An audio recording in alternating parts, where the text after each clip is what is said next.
This is Saturday Morning Cartoons, session 3 of Death, Frost, Doom, session 3 or 4.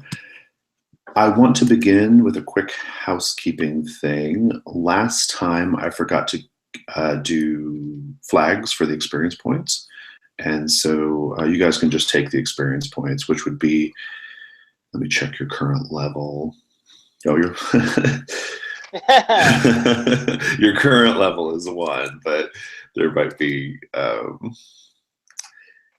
let's see here. Where's all your hit points, guys? Am I not seeing it? Oh, here we go. You can each go ahead and take an extra 100 for that. And then, so make note of that. And then I want to just do a quick recap of what happened last time so that we can just get diving right into this session. We are now in the just straight dungeon crawl part of Death, Frost, Doom. So I try to run a pretty brisk dungeon crawl, though. I don't get too caught up in like distances and movement speeds and all that, right? Like, which would get to the rooms, knock them out, you know, grab things, take note of things, and keep going. So my notes from last time. The big thing that happened last time, or a big sort of like in terms of the implications for the characters, is Tig and Marasa experienced time anomalies. They blinked away after damaging this like clock that was in the cabin, and they lived lives, decades in fact, and then blinked right back, which is kind of horrifying if you think about it. Like if you think about like living your life and then just like suddenly being right back in the situation, with your life like still like still kind of existing somewhere, like that's kind of scary. And so just remember that about your characters. We are in the chapel. If you look at the image board, we're in this chapel. There is a door to the north and a door to the east. The door to the north is a simple wooden door. The door to the east is a much more ornate door, cast in bronze. Okay, that's important to know. There are 12 ice skulls hanging from a bracket at the top of the chapel, or from the roof of the chapel. And we have deduced that these ice skulls are some sort of timer. We don't really quite know what that means yet, but that's what we've learned.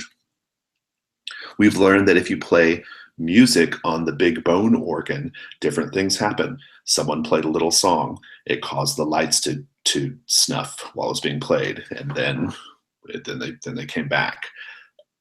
A piece of music was found in a prayer plinth, and when that one was played, it released a bunch of moths and butterflies, and that's the thing we're coping with immediately once we get going. Okay. Any other questions or any other bits of feedback or reminders from last time that you guys can think of? Oh, just that we don't have someone this week, so we'll have to... Right, yeah. I'm going to say that Ithel, who is Mache's character, who's not going to be here with us this session, but he will be back next session. I'm going to say that Ithel, at the appearance of moths and butterflies, ran. Climbed back up to the cabin, and I've got a plan I have kind of a love letter plan for Ithel for when she gets back. So it's all good with her, but in terms of like where she fits into the story next time. But for now, you're not going to have her. So yeah, let's get going. I think it was Ithel playing the music, right? If I'm not mistaken. She was. Yeah, I think so. She was, right. Yeah. I think she began playing. It released this like swarm of, I think we said that there were like moths and butterflies that had like skull patterns on their wings. Locusts, they make nasty hissing sounds as they fly out. There's just hundreds of them. I think Ithel runs, pushes her way past you guys, runs back out of the chapel. Everyone who stays, I need to know from each of you, you'll begin to realize pretty quickly that these moths and butterflies are like trying to gnaw at your flesh.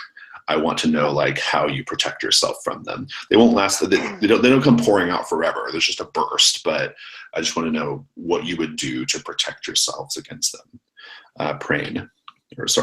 Vrock, Goose Knight of Prain.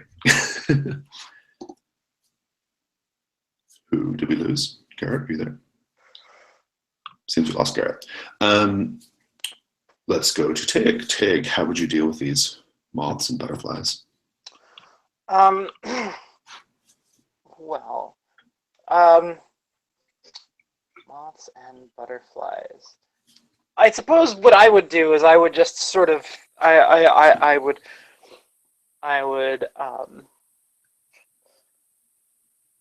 open my arms wide and I would say pollinators, please be calm. All is well. We need not fight today.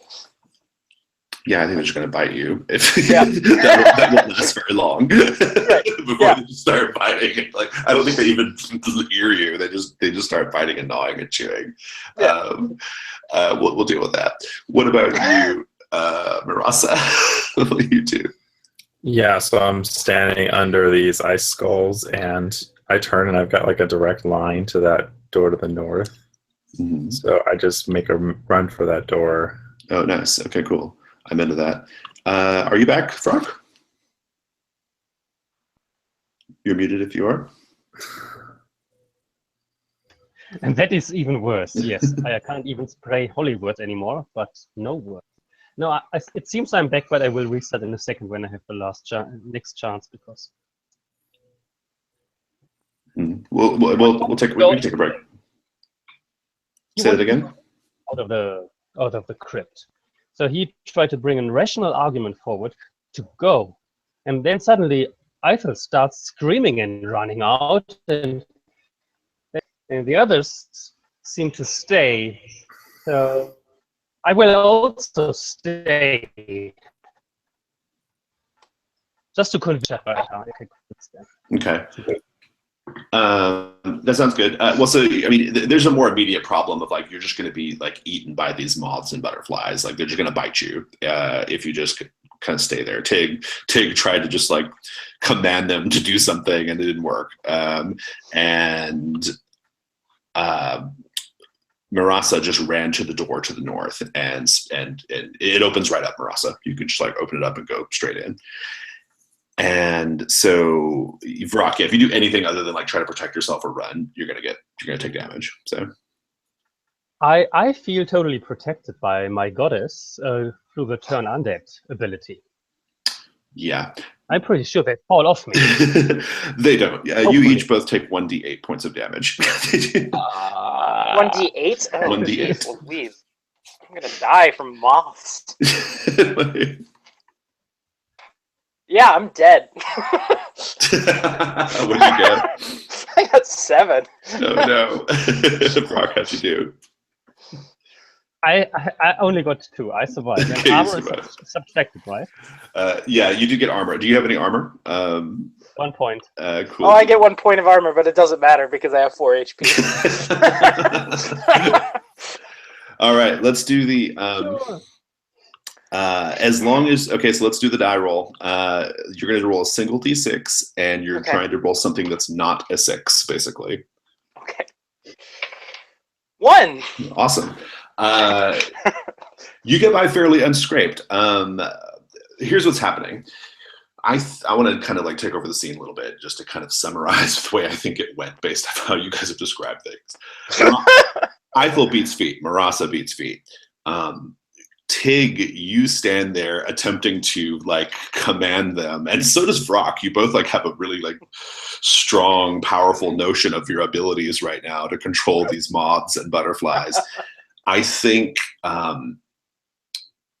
Tig, you're like first in the line of fire, and Vrock, you realize pretty quickly it's going south when these insects just begin like chewing all over Tig and biting her, and she kind of lets out a scream. You take a little damage yourself as well, but I think you're the one who has to save Tig from this. Like, how do you get her out of there? How do you save her? Like trying to get rid of this moth and drag her out. I need to get my healing miracle to work and on her, and like I grab her like by the arms and whisper words in her ears which she can't hear because they are holy words and can't be spoken here. Ah! Where do you take her? Do you take her to the room in the north or out of the chapel from the way you came? North. North. Okay.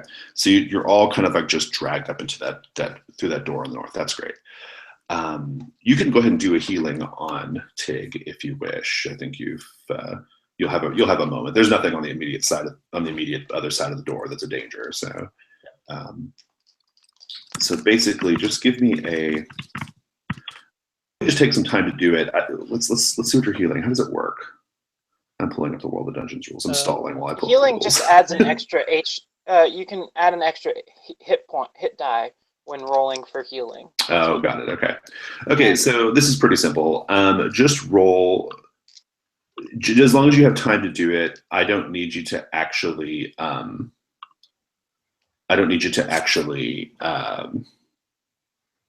Make any kind of roll. Do you have some kind of equipment or anything like that you can use to, or is it just magical? I hope it's just magical because I didn't take the bandage with me as it seems. Okay, give me 1 second. Let's say that Ethel dropped her bag of all the good stuff. Hope so, yeah. I'm just looking at the character sheets real quick. I want to make sure we're doing the right thing here. Rock. Oh, you have a healing skill. Okay. What abilities did you take? Did you take the cure ability? You have that as well. Okay. Cure, yeah. Okay, so you can do it with a touch then. I don't need a roll here. You can just go ahead and re-roll hit points, Tig. I think it's fine for now. Okay. These are pretty superficial wounds. There just happen to be a bunch of them. Yeah. Well, I got boxcars, so I'm at full health. Sweet. Awesome. So you came out better the other side. Nothing wrong with that. Yeah, right? Good. Let's talk about where we're at then. Let's look at that image board. I'll drop an image in there for you guys. As soon as I locate it. There it is. No, that's not it. Let's see if that's the right image.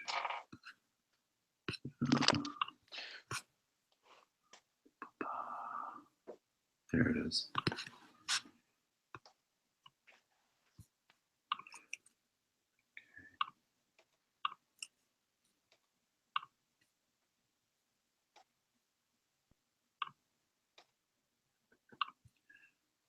Okay, if you take a look at the image board, I'm uploading an image of, you're in like a corridor.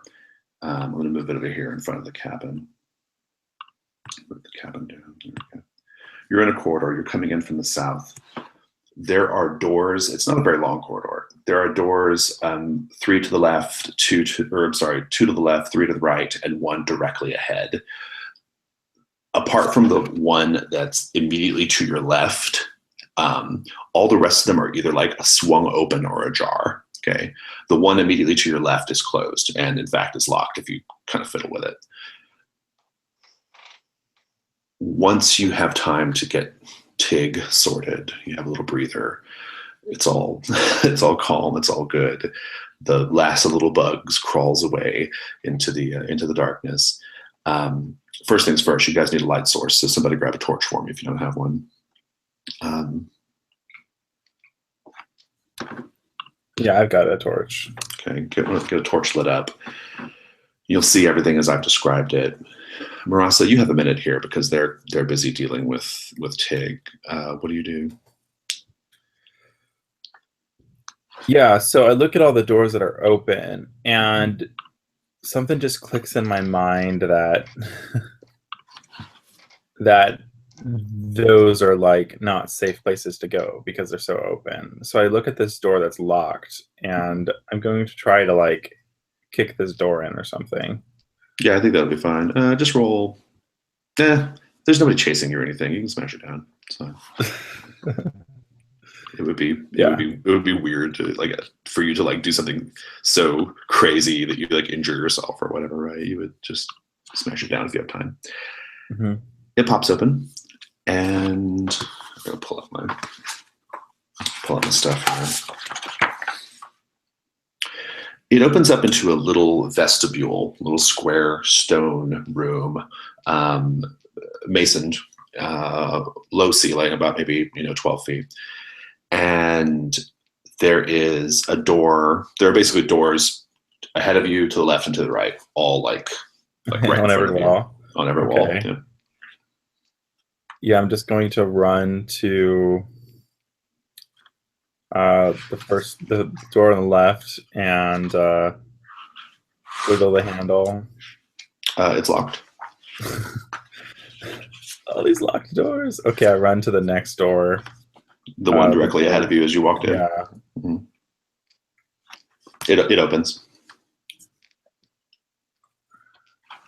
And inside, yeah, that one opens up, and inside there's basically like a bookshelf built into the wall. That it's a bookshelf built into the wall that goes along all three walls, and it just has just loaded up with rotted, decaying books. Many of them you can see like piles of dust where they've fallen open and the pages have withered away. I'm sure some are still intact, but it's just mostly tons of books on these shelves. I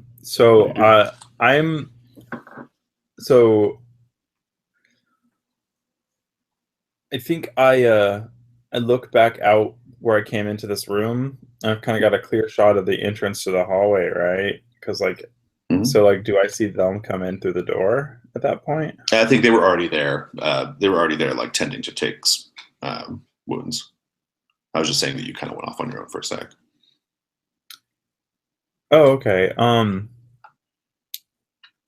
Yeah, I think I'm just looking for anything useful. So I'm in this room with a bunch of like books and stuff. So I'm looking for anything that might be, a history of this place.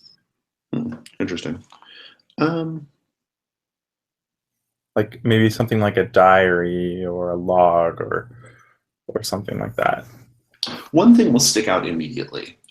You don't even you'll notice it because it kind of looks different from everything else in the room. Basically, a lot of it's just like old moldering books, but on top of the shelf directly ahead of you, there's actually like a rolled up, like a scroll of parchment that sticks out immediately. You're like, what is that? Right? You can grab that. Right. Otherwise, you can just start going through books if you want to spend some time doing that. Yeah, I grabbed that parchment. Just unfurl it pretty quickly. I'll show you what you. I'll put a picture of what you see right on the thing. Let's see here. Yep, you can insert an image again.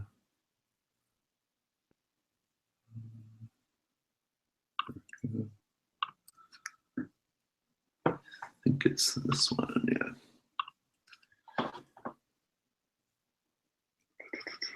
Make it a little smaller, but you see this. It is it's kind of like an architectural drawing almost, right? Like it shows some hallway with doors. It does not match the one you're in, and lots of little strange symbols scrawled all over it. Okay. So I think I just roll that back up and shove it in my backpack, and then just kind of knock around these moldy books, see if there's anything that's intact. Roll a d6. No, a d12.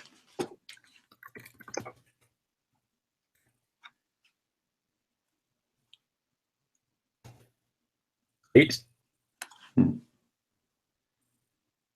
You find a book that's intact. Most of them that you find are just like as soon as you open them, the bindings fall apart, the pages, crumble to dust. But there's one that's pretty well intact, and it's written entirely in Duvanku, and so you can't read it.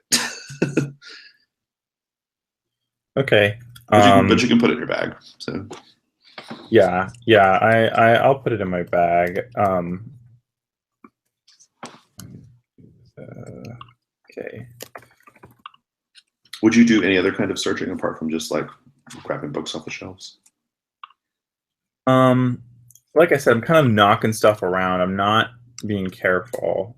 Mhm. when I'm kind of looking around. I'm looking for. I mean, I was looking for like books that were intact, but I mean, I imagine if there's like stuff that I can like knock over.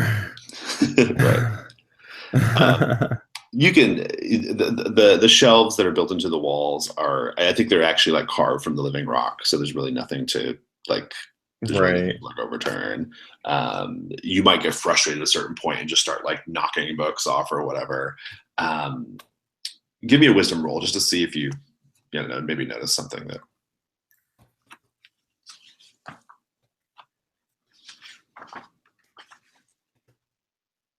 That is an 11. Nice. You can ask me any question you want.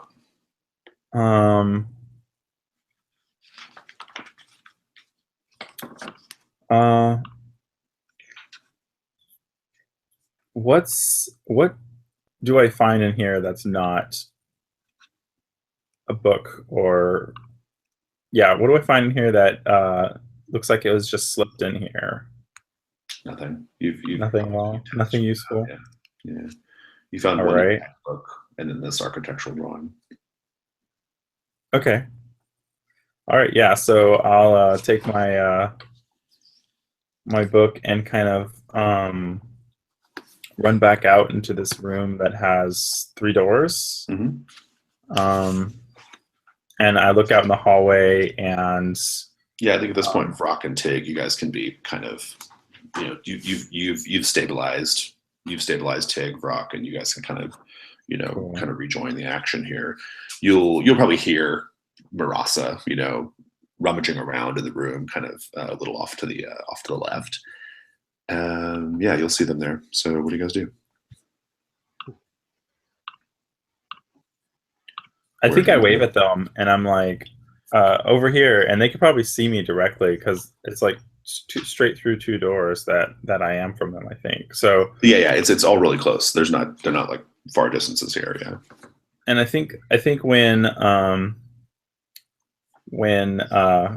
they get to me, I'm guessing they come to me. Right. Yeah. I mean, they're literally like 10 feet away. I mean, it's not. Yeah. I turn to Vrock and I'm like, "Where's Aethel? I need her to read this book for me." I really hope that she escaped from this place. What do you have there? Let me have a look. What, you didn't? I thought you were taking charge of things. You didn't help her get out?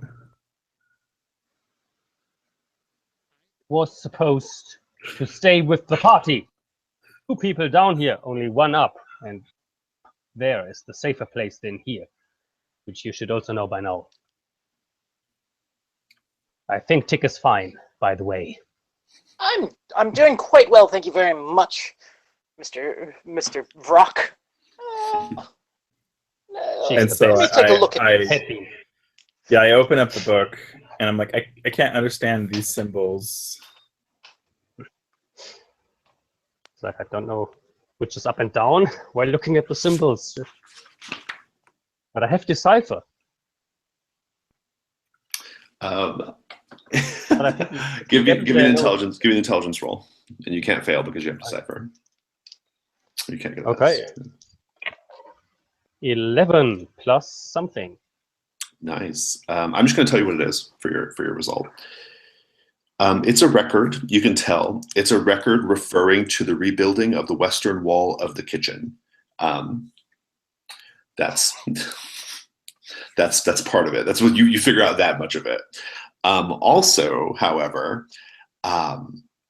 it indicates that there is a tunnel beyond the high altar, beyond the fountains, whatever that means.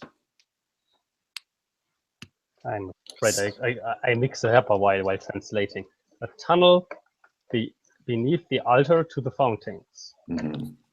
And it's just it's a slim book with just some notes about the high altar. You'll determine that the high altar is not it's not where you've been. It's not the chapel. Okay, it's somewhere else in this complex. And who saw the painting? Who looked at the painting? I know a couple of you did. As long as a couple of you did, the description will match that painting. that like the painting that was in the cabin with all the objects on it, and you all standing there. This record will indicate that, because there's drawings and stuff too. This record will indicate that there's like a secret tunnel near the altar. The drawings include us as well? No, it does not. No. I share my knowledge about the reconstruction of the western wall of the kitchen. Right. And also the other stuff. And also that other thing, yeah. And also that other thing. Dude. All right, well, glad that there's a kitchen here. Thank Well you. done, Mirasa. Good fun. And so I think now I like walk over to that other door that was locked and jiggle the handle. You can smash it open too. Yeah. I'm really frustrated that there are all these locked doors, despite the fact that we've seen not a single person here. So I smashed this door open. So this is this looks like it used to be someone's quarters, and it appears that they were at one time very opulent. There's a bed, there is like a chest of drawers and things like that, but they're all like kind of the wood is very like faded and rotted, right? But it looks like it used to be carved of like very exquisite wood, and lacquered and all that sort of thing, right? And also there are whoever used to live here had they had a thing for skulls, and there's a bunch of like little there are lots of like little like carvings of skulls, stone skulls and metal skulls, like all throughout, like a decorative motif, right? Yeah, I think seeing like a bed, I think I motion to the others to follow me into this room. And we can regain our strength here. Yeah, the straw is still good. You can still sleep on it. All right. There's just this idea of a timer by the iced skulls, which is making me nervous, taking too much rest. Maybe we should once in a while have a look what the skulls are saying to us. Otherwise, please, let's take rest. If you'd like, you can take the skulls and put them in the hallway for now. We don't need them in here, so that's fine. I won't touch them. Are we talking about the decorative skulls? Yes. Yeah. There's about maybe like a dozen of them, like in different surfaces of the room. So, is there anything here that stands out as being anything noticeable that's would catch our eye? Not immediately noticeable, no. Okay. What else might you do? I think I just start looking around in this room for anything that's useful, like opening stuff, looking under stuff. Give me a wisdom roll.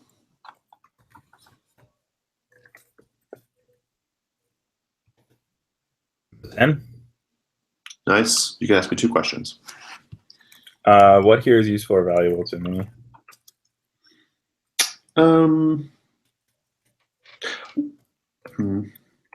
One of the skulls is actually, a lot of them are like kind of, like tin or stone, like not particularly valuable materials. One of them, though, appears to be carved of like a very, very fine crystal, and if you package it away safely, it could be pretty valuable. Sure. Yeah. I'll tuck that into my backpack. Sure. Sounds good. And second question. Yeah, I got one more. Okay. Yeah. What do I hear? Interesting.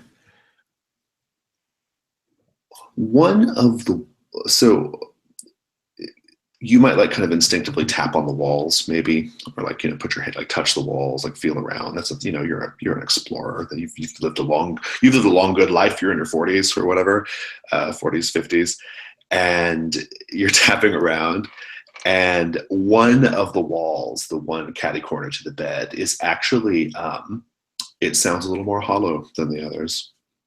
Yeah. I think I was actually looking around, and maybe on that wall there was like a something hanging or something, or I was moving something next to it and bumped the wall and heard that hollow sound, and I'm like, and then I just start knocking on it, and I turn to Vrock, and is he awake right now?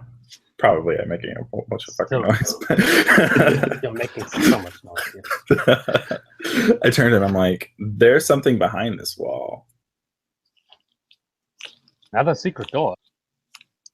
Possibly. It's definitely some kind of panel for sure. Yeah, I think I keep knocking on it, moving around. I'm looking for something that might be like a handle or a lever or something. Yeah, you can find the seam, like where it's like a panel that's kind of fit into the wall. It's made to look like the rest of the wall, and you can just use your sword to pop that open. No problem. Yeah. And behind it, inset into the wall, is a tall chest of drawers. It's the kind that almost like a map maker's drawers, like they're very thin little drawers, a bunch of them kind of stacked up. That's it. Do you pop those open? Yeah. I'm gonna start keep rummaging around, and you pull open a drawer and you hear the sound of something kind of rolling and clinking. And inside you'll see that inside there are little glass spheres, I guess, kind of like snow globes. And each one of them, if you kind of grab one and hold it up to your torchlight, you'll see that each one of them has it's like a snow globe. There's a little scene inside. Okay. Yeah. Yeah. So how many of these are there? If you open up all the drawers in total, a couple hundred, 300. Like that. That's a lot. Okay. Yeah. I think you said they had little scenes in them, right? Mm-hmm. So if I just hold up a random one, what can I actually see in the ball in this little snow globe thing? If you hold up one into the light, you'll see it appears to be a replica or something, or maybe, I don't know, it looks like Death Frost Mountain. There's Death Frost Mountain in the little ball, and you even catch movement, little tiny things moving across it. Yeah, so I think I throw that one in my bag. Okay. A little snow globe of the mountain. And I briefly look at the others, and if none of them particularly stand out, then I'm just going to leave them. Well, the very next one you look at will stand out because because it looks like the chapel that you were all just in. And as you're looking into it, you definitely see little figures moving around, exploring it inside the snow globe or inside the glass. Okay. Do any of these little figures look familiar to me? No, they don't look like you guys. They just look like people in the chapel roaming around, tossing things. Is there any indication that these might be recordings that have a source to them, or are they magical in nature? Give me a wisdom roll.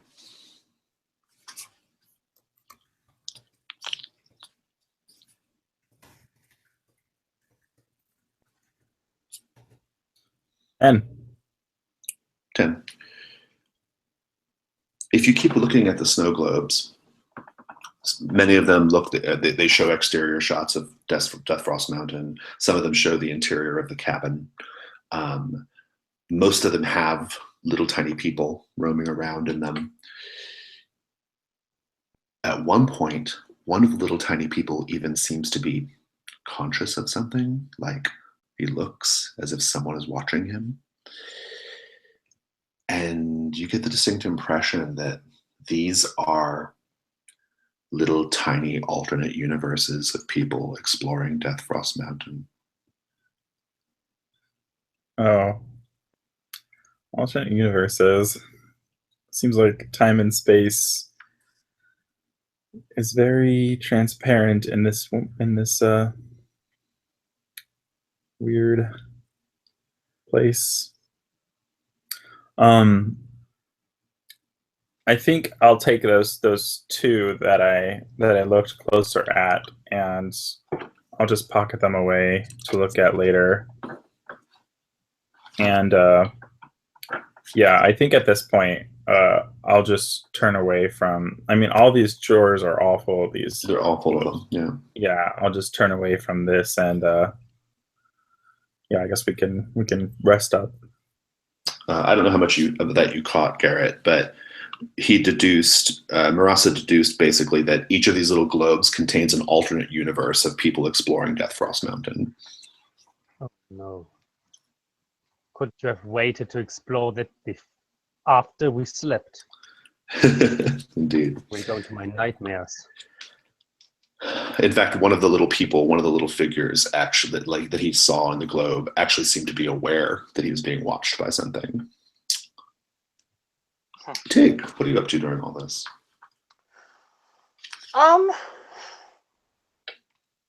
Like, I suppose I'm sort of examining these objects with Sure. Marasa. Yeah, you can all put it together as a group. You're kind of figuring it out, right? Because I'm very curious about these, and like, do any of them stand out to me other than the ones that Marasa took, or? They're all versions of different parts of Deathfrost Mountain and the Duvan Ku's shrine. If you look closely enough, you might see some that are playing out scenes of places you haven't been yet. Roll plus wisdom. Okay. That's 10. The one that's going to stick out to you, the one that you're going to like look at in horror. Uh-huh. Oh yeah. You can't quite make out what it is as you're looking at it. It looks like in the image, it looks kind of like a cone, like an inverted or like an upside down funnel covered in like millions of little ants. Okay. But if you can really train your vision on it, and you'll deduce that what it is it's millions of skeletons and zombies pouring down the side of Deathfrost Mountain. Ah, okay. Oof. I'm like, well, folks, I would like us to look quickly at this this particular object, because it seems if we disturb this place too much, it could be the doom of more than just ourselves.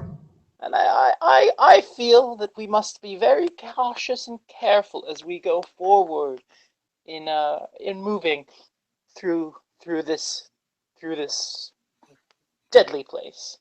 And I show this to them, and I'm like, I explain what I see is corpses, zombies, and skeletons descending. Really became wiser while you were away.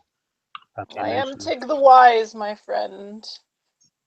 I can feel that. The Tig I knew would have said they are running away from you. Yeah. What? Yeah. You're not making any sense.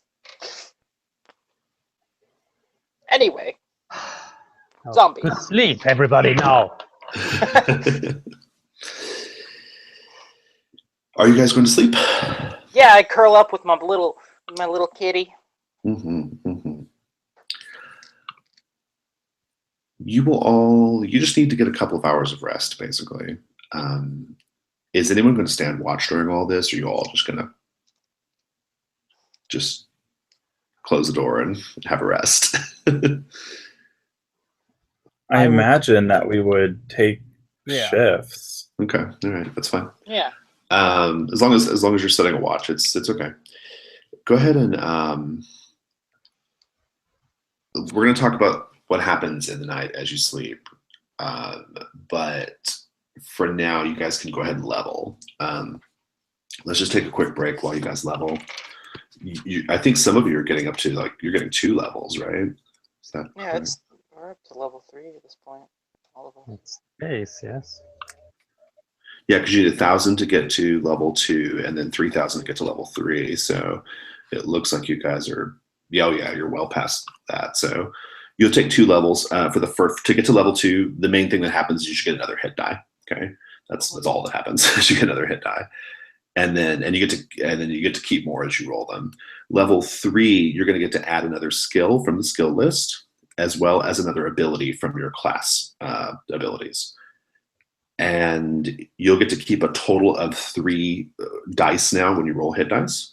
So, yeah, you can reroll your hit points as well. So let's just take like 10 minutes and come back ready for the rest.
Okay, looks like Jennifer's back and Garrett's back. Philip, are you there?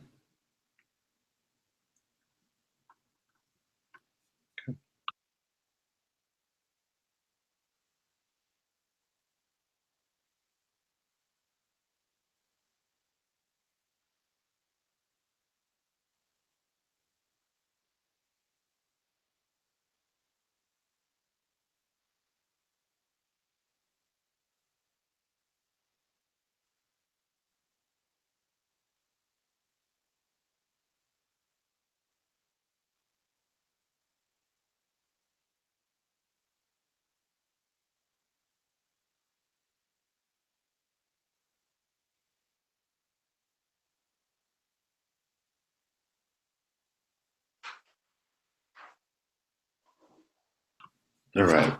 Okay, Jennifer, you are there, right?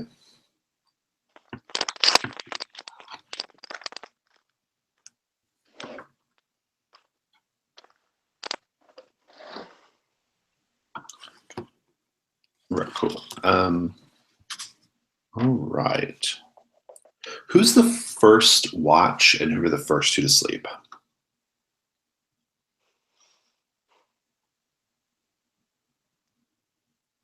I imagine that I'm the first watch because these two had the brunt of the bugs. Okay, sounds good. The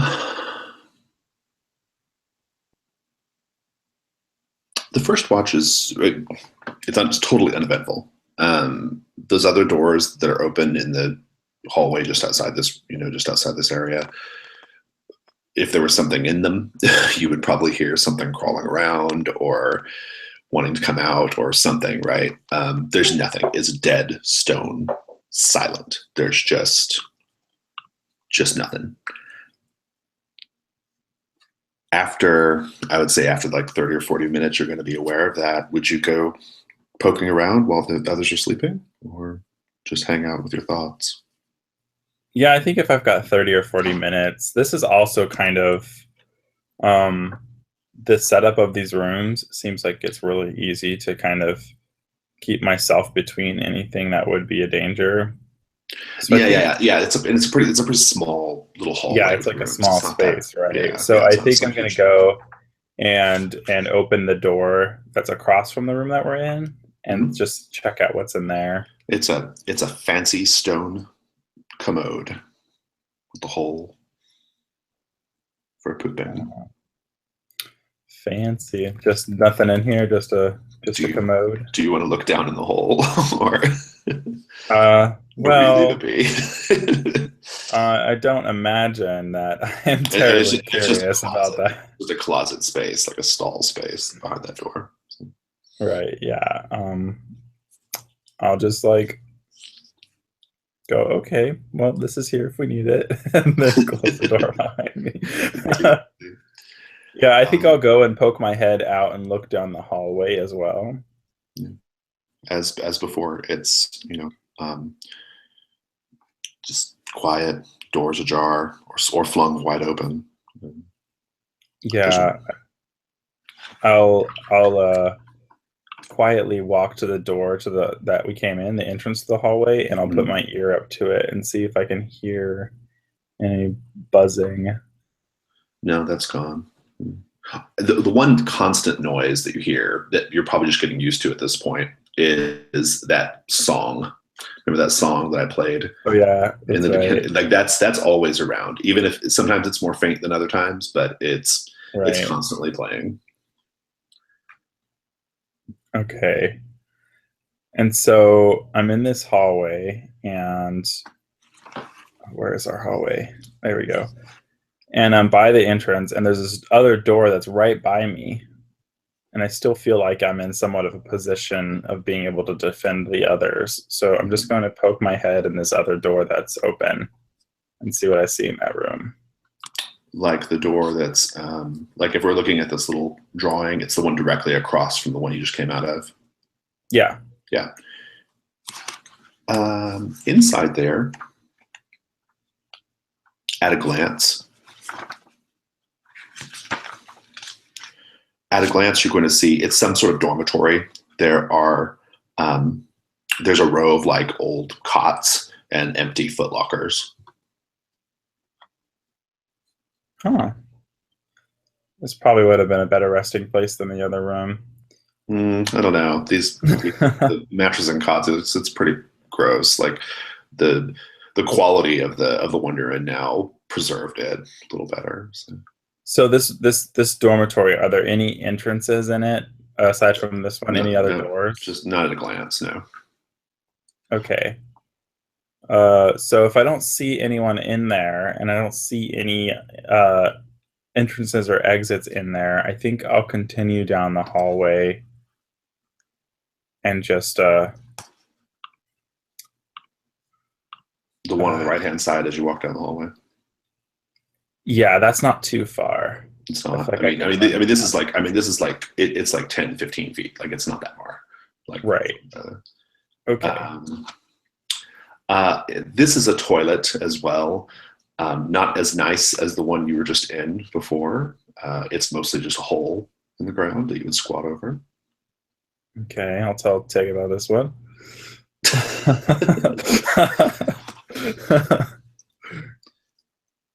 Yeah, and so I look back at the main door that we came in, and I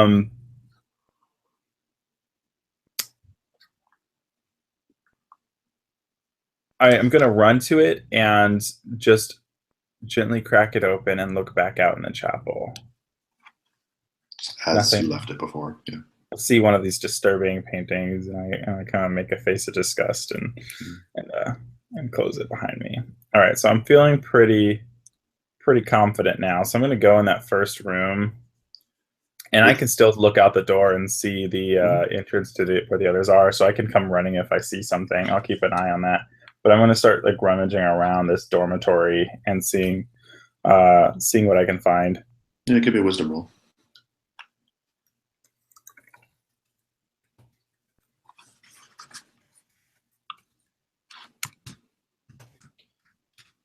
Oh, a 3. 3. Okay. Snake eyes. Hold that thought.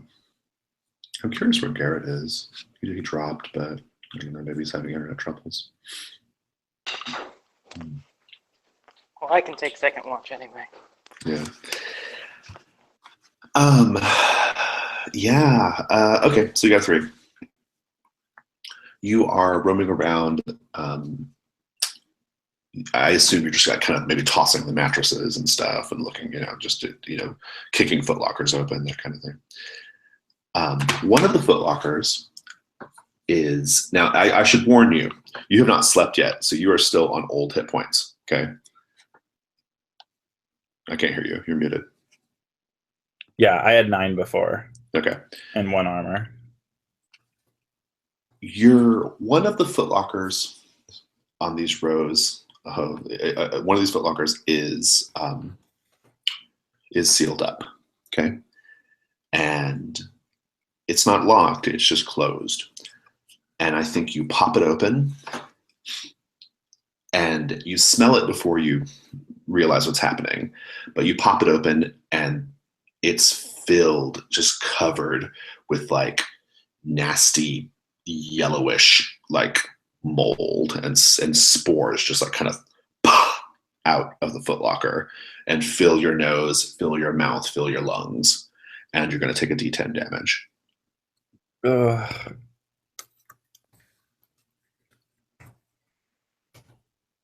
Okay, take 4 damage. Okay. I'm coughing, and that's probably what wakes Tig.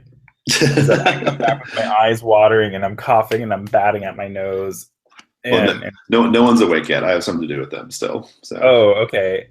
Oh no! Oh no! Yeah, but at the bottom of Great that. job, Mabasa. In that footlocker, though, there is something covered in this nasty sort of yellowy, these yellow spores. These are sort of not spores, but like kind of just kind of yellowy, dusty mold or whatever. There is a mask. It's a wooden mask. It's kind of a simple wooden mask, but it has like actual human teeth set inside the mouth part of the mask. Okay, yeah. So I have my cloak over my face now, and I look back in, and I just see that down in the bottom, and I just kind of reach in my hand, and like with one hand covered with my cloak, I shake the mask in the other hand, and kind of rush out of the room into the hallway. Indeed. Let's go to the sleepers. Let's go to Tig to begin with. Tig, buried in this mountain, buried in this place, there are millions of bodies. Most of them were of people who died in very gruesome circumstances. And the spirits of a lot of those bodies, many of them, are still around and angry, and they are at their most potent when you have slipped behind the veil a little bit, and sleeping is slipping behind the veil. You are going to have, it's not a fitful dream. You sleep deeply, okay? But it is a terrible dream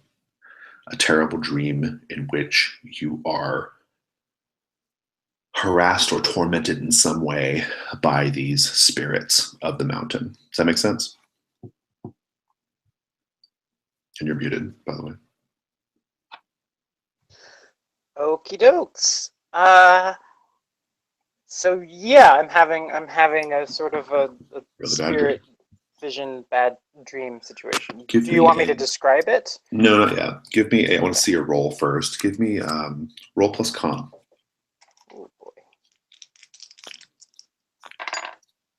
Oh, that's a 9. 9.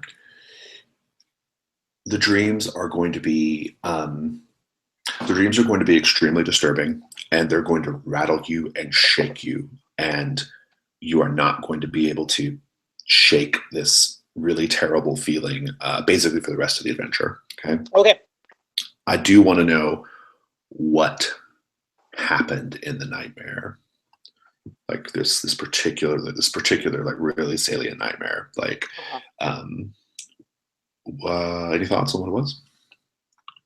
Yeah, I'm like, I think what I imagined was, or in my dream, I'm walking along some like old paths in my homeland in the Dayglow tundra, and I'm just, I'm admiring the scenery. I'm very like conscious of what is going on, and I go to, I find the shrine of Scarpenive, and I kneel down and lower my head, and when I open my eyes and raise my head to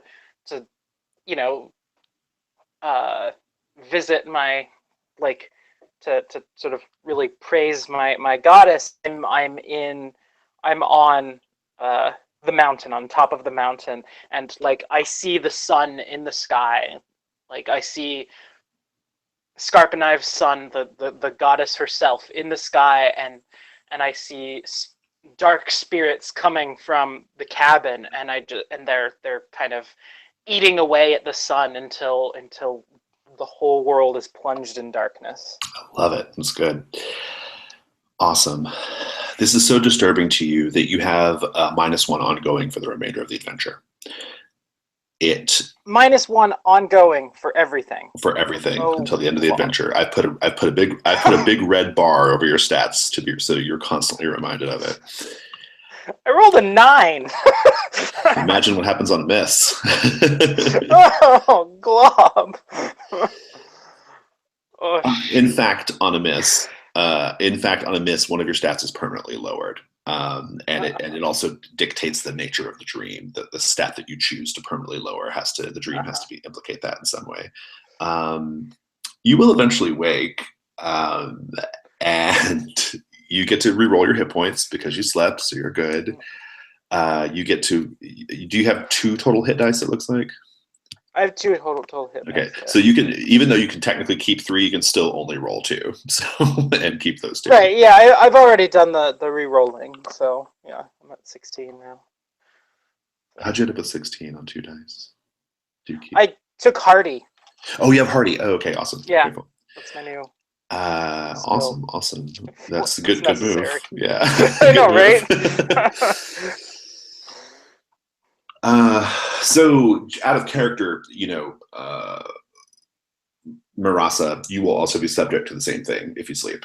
So, and whether you know this in character will depend on what Tig tells you. Like, Tig, do you talk about your dream with Marasa during the turnover, or do you just say, "Oh, it was just a nightmare," and you're kind of just holding it close to your chest for now? No, I'm gonna describe what happened. Yeah. Okay. Be like. You'll even pick up that it was like this. It's like the spirits of the mountain that were doing this, right? Yeah. Yeah. I'm like, this place is pretty. This place is not necessarily. This is an evil place, my friend. This is a very evil place. Pull yourself together. We can handle this.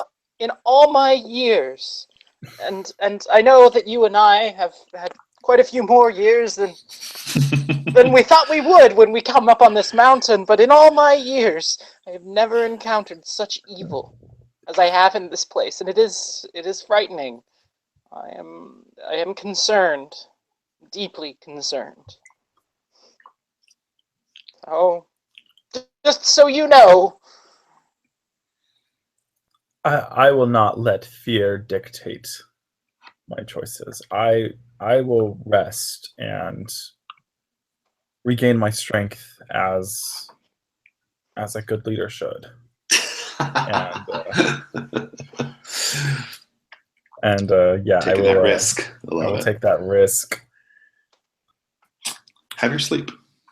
You can also explain to Tig that, like, the rooms, they all seem fairly safe. There's not, well, apart from the spores that burst out into your mouth, but yeah, there are no monsters roaming around. Okay. Tig, you have some time to yourself. Mm-hmm. Do you want to continue exploring? I think what I want to do is I want to, like, try to, while I'm taking watch, stay in the room, but, like, kind of try to carry out a ritual to commune with my goddess and see, like, and get some sort of guidance. With Scarpanive or Melixia? Scarpanive, yeah. Or what's the other? Or no, Melixia is Scarpanive. Mother Longtooth, yeah. That's the one. With Scarpanive. Great. Yeah, you've got time. You can have that roll. Okay.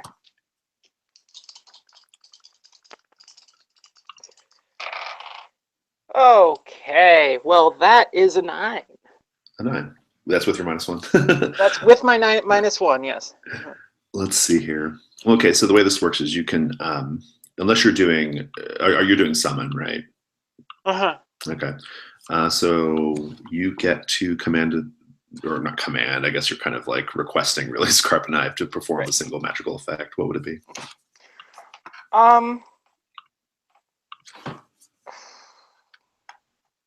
Like, I suppose, like, the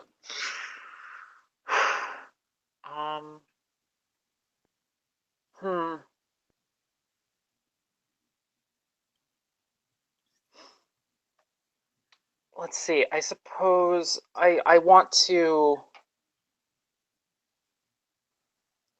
I want her. Yeah, what were you hoping she would do when you began?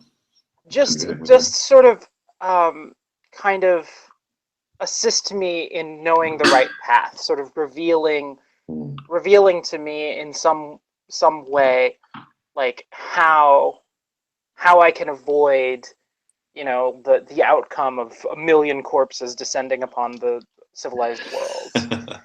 Like, how can I, what can I do to be effective as a protector of the world in this particular situation, and just sort of shine some light onto what I must do, so to speak.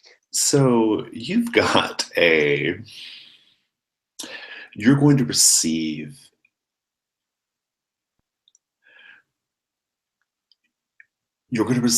a how to put this.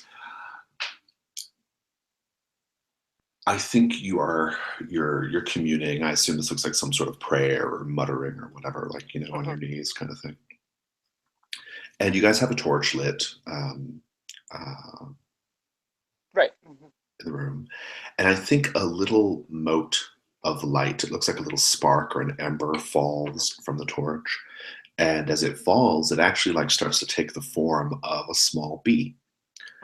And this small bee flickers to the frame of the door, buzzes over, doesn't make a buzzing sound, it just flies over to the frame of the door, beckoning you to follow it. Do you?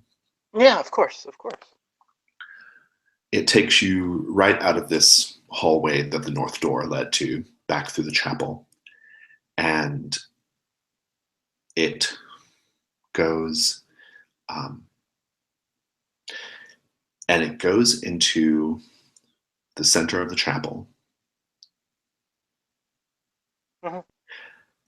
And then it splits into two bees. One of the bees goes over to that ornate bronze door on the east, and the other bee goes to the exit of the chapel. You will know, this is kind of your mixed result here, what Scarpenive wants is for you to fulfill the remainder of your holy mission, which means going through the bronze door. What the world needs is for you to leave this fucking place now. Okay. The choice is yours. I'm going to catch Garrett up. Garrett, are you with us now? Yes, and the first thing I hear is that I have to leave. No. So let me tell you what happened. While you and Tig were sleeping, Marasa investigated a couple of the rooms, found a mask with human teeth in it, inhaled some spores, took some damage. Otherwise, all those rooms in that hallway are there's no monsters or anything. There's nothing crawling around in there. Found a toilet, a couple of toilets. That happened. It turns out those of you who are sleeping, you will be tormented by the spirits of the millions of dead people that are in this mountain while you sleep. Okay. And Tig has already told us what her nightmare was like. I'm not going to recite it here. You can go back and watch the video, I guess, if you want to know what happened in her nightmare. But basically, it shook her to her core, and she now has a -1 ongoing to everything for the remainder of the adventure. That was the mid result. And we're going to get to you in a minute, Brack. And now Tig, on her watch, she's praying to Scarpenive, and Scarpenive is basically showing her two paths. One path is to fulfill her holy mission, which means continuing to explore. The other path means doing what's best for the world, and that means leaving entirely. So, leaving this place unturned. It's on Tig to make her decision.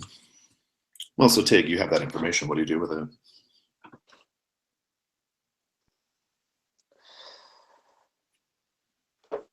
I'm gonna see if there's any wine.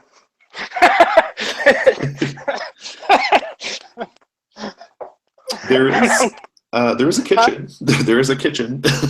You know from the from the records that you found that there's a kitchen. It's nearby. It is the room that is if you're looking at that little hallway. It's the door on the left side, a little further north, right? And you can go in there. There's a kitchen, and in fact, there's not much. There's not much left, but you will find a bottle of wine sealed with wax. Who knows how old? It might be vinegar by this point, but I take the bottle and I go back to where we're staying, and I sit on the sofa because clearly there's a sofa, and I just drink. start drinking. Nice. It's the only wise thing to do right now. It is a little sour. Do you keep drinking? I do, yes. Okay. It probably makes your stomach hurt a little bit, but not so bad that it's going to give you any penalties more than what you already have. So, Vrock, this mountain is filled with millions of dead people, and their spirits are still here. These are spirits of people who suffered terrible fates, right? Human sacrifice, that sort of thing. Give me a Constitution roll. 9. A 9. You're going to have the same outcome that Tig did. You having a terrible nightmare. It is a nightmare that will shake you to your core. You are going to describe that nightmare for me, and you will have the same penalty for the remainder of the adventure, which is a -1 to your rolls. Please describe this nightmare that is so disturbing. It's interesting. You guys don't snap awake. It's almost like you go into a stasis or a coma while you're having this nightmare, right? But what does Vrock see that is so terrible? Tig basically saw like a sort of apocalyptic vision of the future, right? What do you see? I see a world ruled by the undead. I see a world in which chaos is order, the gothic ground. I see the fields full of dirt and nothing growing on them anymore. And I see how the undead, in their eyes, I can see that they demand that we, the living, are still fighting for them, but we can't, and we are too scared to go up to the ground and face what's waiting there for us. We are sitting there and waiting for our death, because nothing is growing and nothing can be eaten soon anymore. Nice. Marasa, roll plus con, please.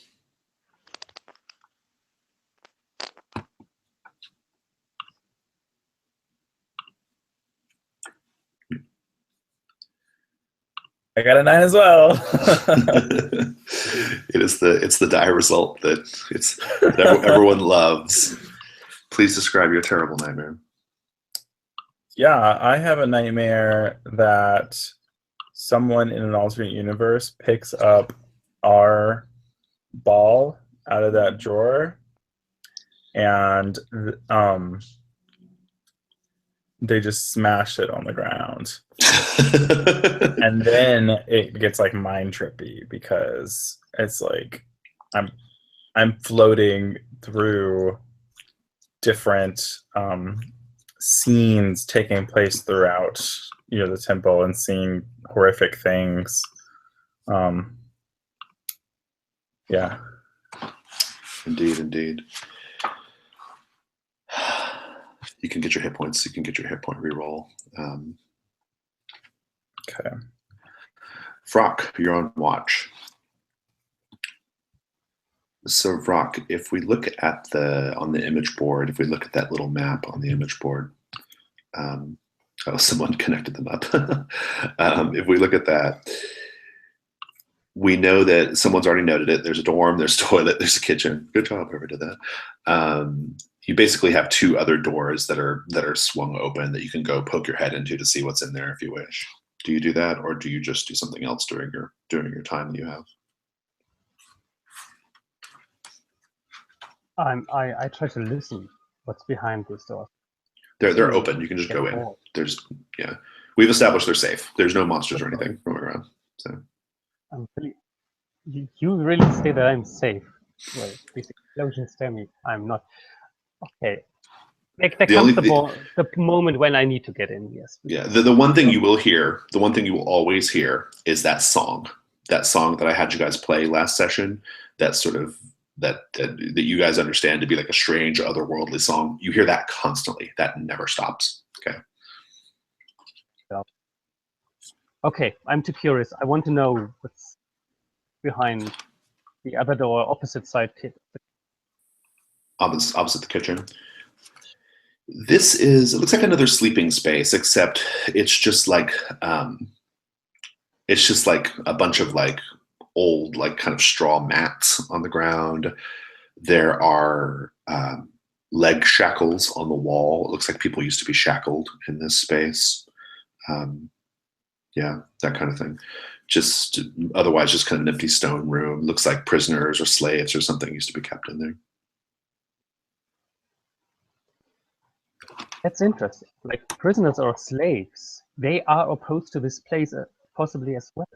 So I carefully look like for signs, something they must have in their pain and in their suffering written with their blood into the stones.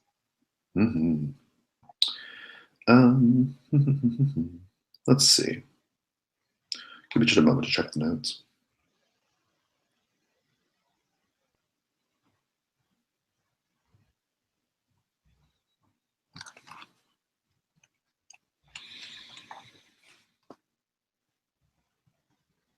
Yeah.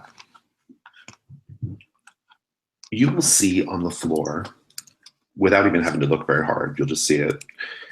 There is a map scratched out on the floor. You can take a quick note of it, like kind of draw it yourself. You have access to papers and things. Let me put a picture up of what it looks like. This is just to add to your collection of of things here.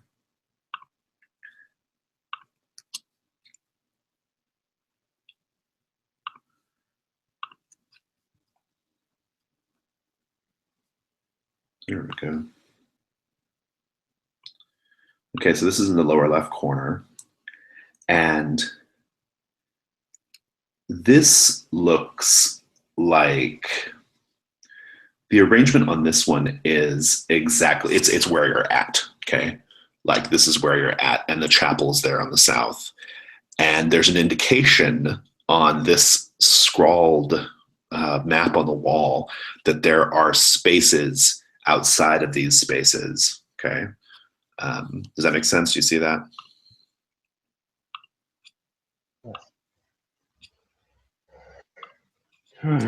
Something we need to discuss after everybody got their nightmare.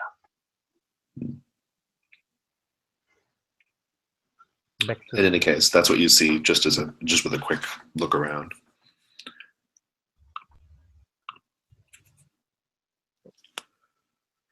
Anything else? start for my Oh, Garrett, you're breaking up a little bit. Say that again. I return to my companions and prepare for their sleep. And eventually you all wake up and you will be rested. You can get your hit point rerolls if you haven't done that. And you're all a little shaken, right? You all have been shaken by what you've seen. You're a little drunk, Tig. You're still a little drunk when you wake up. I guess you all just need to decide what you want to do now. I mean, you've all had these like terrible apocalyptic visions. Tig, you have had apocalyptic visions, but Scarpenive is still expressing an interest in you finishing what you were doing here. Vrak, you were on a mission too to get that pitchfork, which is presumably still somewhere in this place. Marasa, you're the only person who whose mission is over, essentially, right? Right. That doesn't mean that I'm not curious about this place. Indeed. I mean, this place has some kind of power that was able to bring me back here after my entire, like after a good chunk of my life has gone by. It was able to pull me through time, and that's ideally I'd be able to undo that somehow. Maybe the answer is somewhere deeper in the caverns. I mean, it's got to be here. So I'm looking at this map that was scrawled down by Vrak. Mm-hmm. And I see that, this is, the kitchen that's in the top left door, and there's a room behind it. And I remember from my book that they had to rebuild that wall at some point. So I'm going to take Varrock's pickaxe, because I like to take things from him. And I'm just going to go. The last time he did that. On it is again. All right. Take his pickaxe. I'm just going to go at that wall and see. I mean, what else is in the kitchen before I start destroying it? It's pretty empty. Like any foodstuffs would have like withered away. Any Right. pots and pans are rusted completely. There was a bottle of wine, a couple bottles of wine sealed with wax, and they tasted gross. That didn't matter to Tig, but After spending 10 years in the Yellow City, you learn to drink anything. you will. But yeah, there was this whole thing about repairing the wall, right? Do you just want to go on that wall with your pickaxe? Yeah. Yeah, with my pickaxe. With whoever's pickaxe, go for it. Yeah. The wall, it's a pretty flimsy. It's a wooden wall. In fact, it's painted to look like the stone, but just for aesthetics purposes, I guess. But you just start smashing it, and it leads to a space that connects up with the vent of the stove. Okay, there's a stove in there, and at the bottom of this space that connects up with the vent is a ladder. Like you can basically climb up the vent. It's pretty tight, but it's big enough for a person to fit. Yeah. Okay. Yeah, I'll do that. Do you climb? Yeah. If you climb, you will eventually get to, it goes up quite a bit, maybe like 50, 60 feet. And that sound, that music, that strange otherworldly music gets quieter and quieter. And as you get to the top, you realize that there is, as you're getting closer and closer to the top, you're starting to feel like cold air on your face, and maybe even like little flakes of snow falling on your nose and your forehead. And if you get to the top, there's just a grate, and you can kind of pop that grate, and it just leads right outside to the graveyard. You see the cabin, you see all that stuff. Top of the peak. So this is an easy way out. It's an escape, right? If you need it. So I think what I do is I just take a handful of snow and bring it down to show the others. And I'm like, look, we're not doomed to remain here.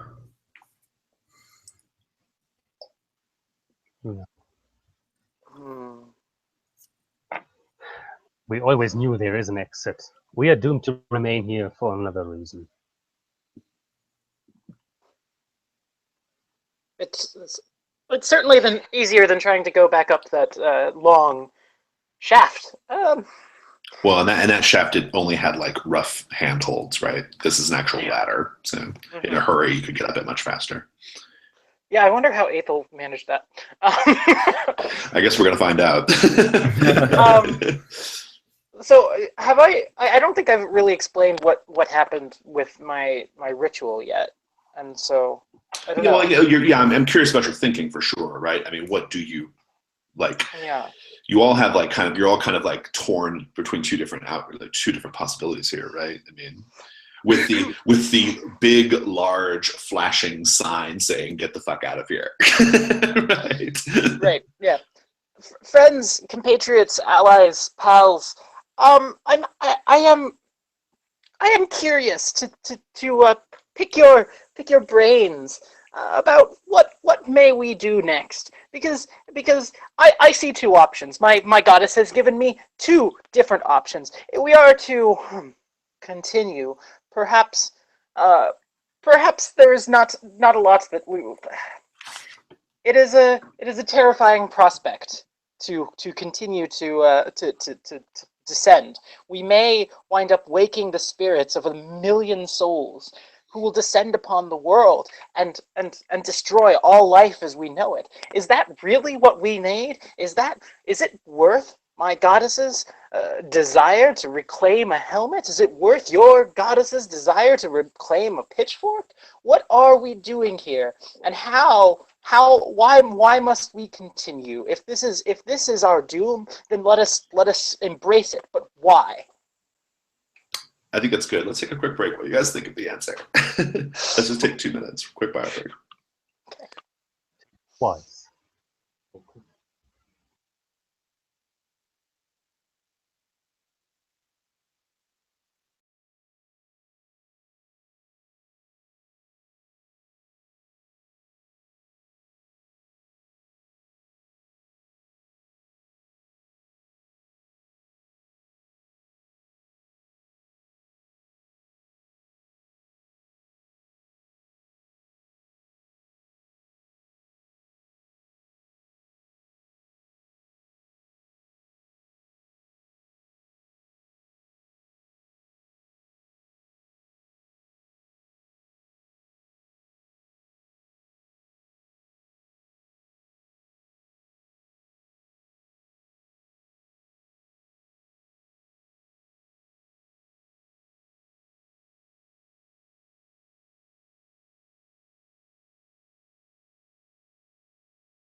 All right.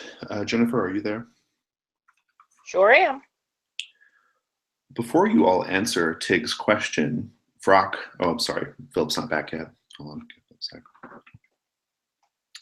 I saw his face on his picture. I thought, oh, Philip's there.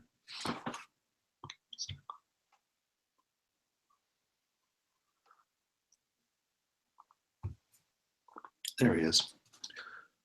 Before you guys answer Tig's question, Vrock, I'm going to supply you with a reason for staying there. If you'll recall, last time you were possessed by a spirit called Magen Eisenthrast. Oh, yeah. That hasn't stopped. Oh, yeah. Magen Eisenthrast has been whispering in your ear, in your collective, mutually shared ears. He's been whispering about how the secret knowledge of the Duvan Ku is beyond that bronze door to the east in the chapel. The true secret collected learnings of the Duvan Ku. He believes that this cannot get out into the world and they need to be destroyed. And so I offer you now 600 experience points to make the strong case for why you should press forward as a group. Oh my goodness. And I've spent one of my hold, so I have 2 hold now. What is your hold used for? Oh, for Tick. for that. Yeah, it's Magen Eisenthrast's influence over Rock. I see. Yeah. Tick, this is wisely spoken. Thank In you the for last acknowledging. 40 years. Yes. How It has long been a you were long away. 40 years.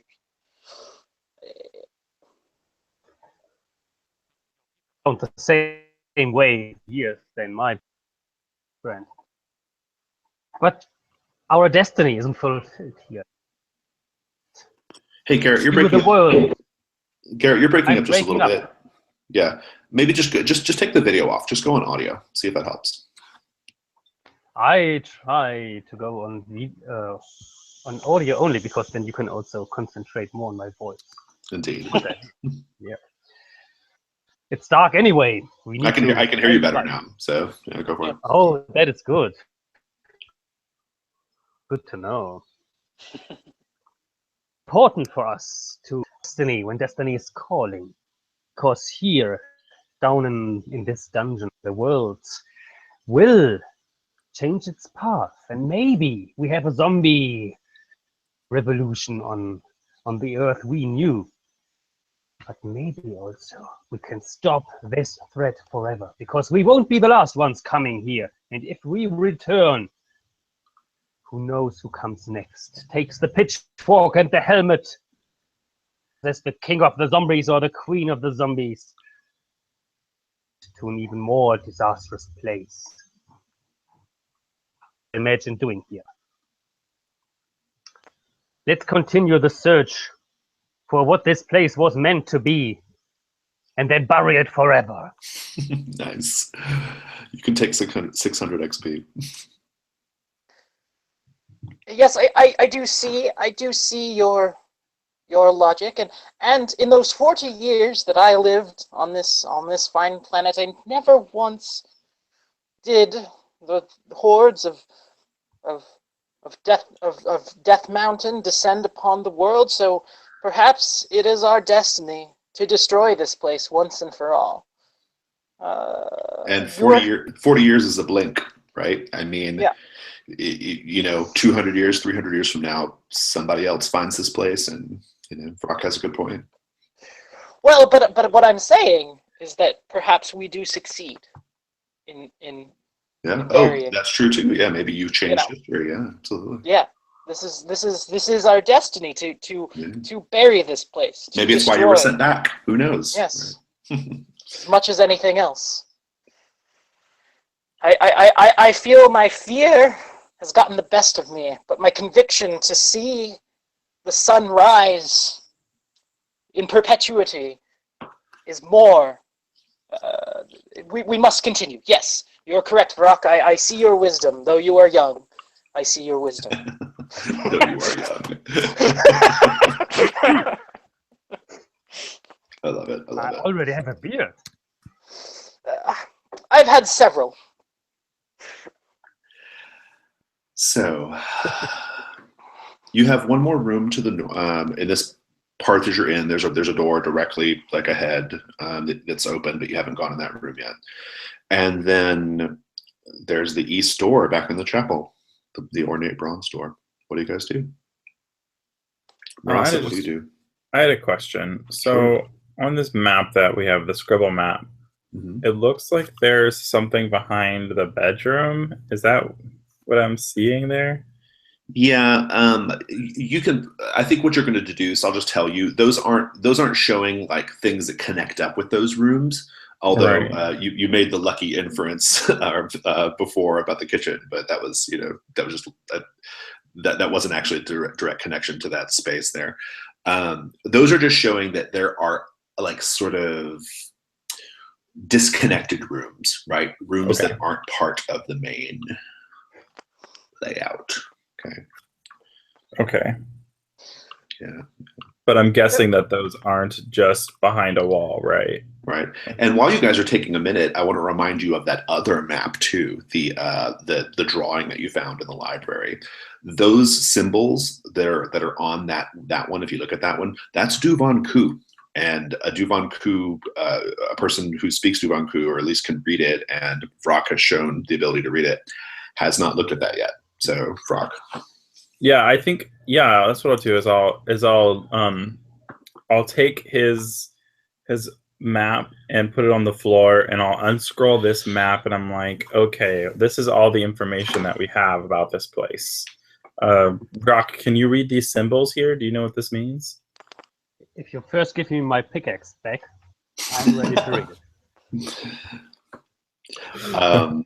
Vrock, give me an intelligence roll.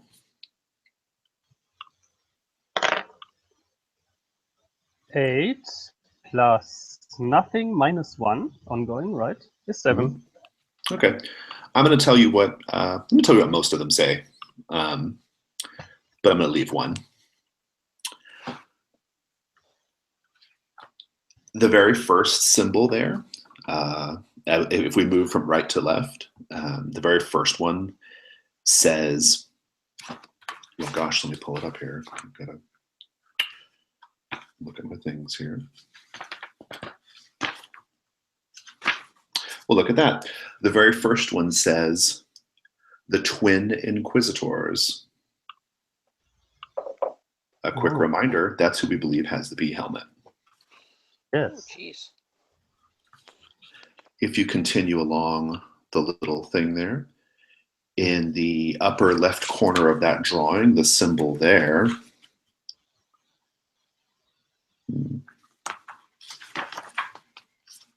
says Mausoleum of the Slaughterer. I'm sorry, that's the one that's in the no, that's right, Mausoleum of the Slaughterer. If you go down one,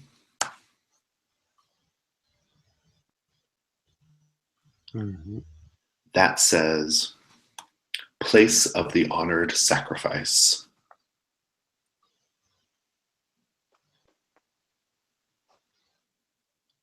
And I'll remind you of these whenever you want.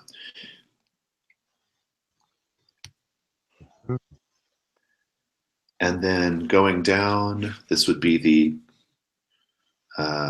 fourth from the bottom, that first room on the right-hand side, is if you were kind of going downwards.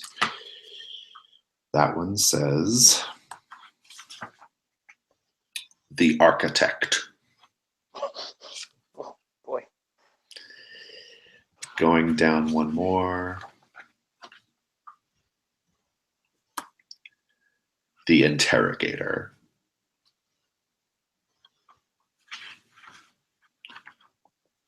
Going down one more, the Testifier.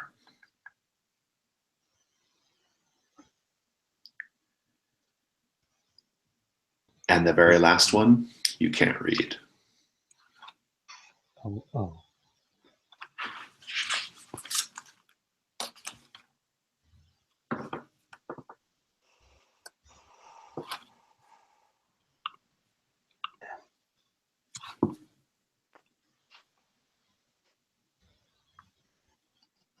doesn't sound too promising. Who knows what these things mean? It seems like it refers to people. Who knows who they are? But you know one of them, the one that sticks out to you, the Twin Inquisitors, Tig. All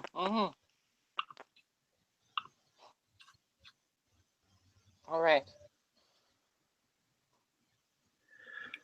So, Hey, Jason. Yeah. So the one that we couldn't read is the very bottom. the very bottom, like Okay. I was basically moving counterclockwise around, okay? Oh, okay, got it. And the very, very bottom one, you can't read that one.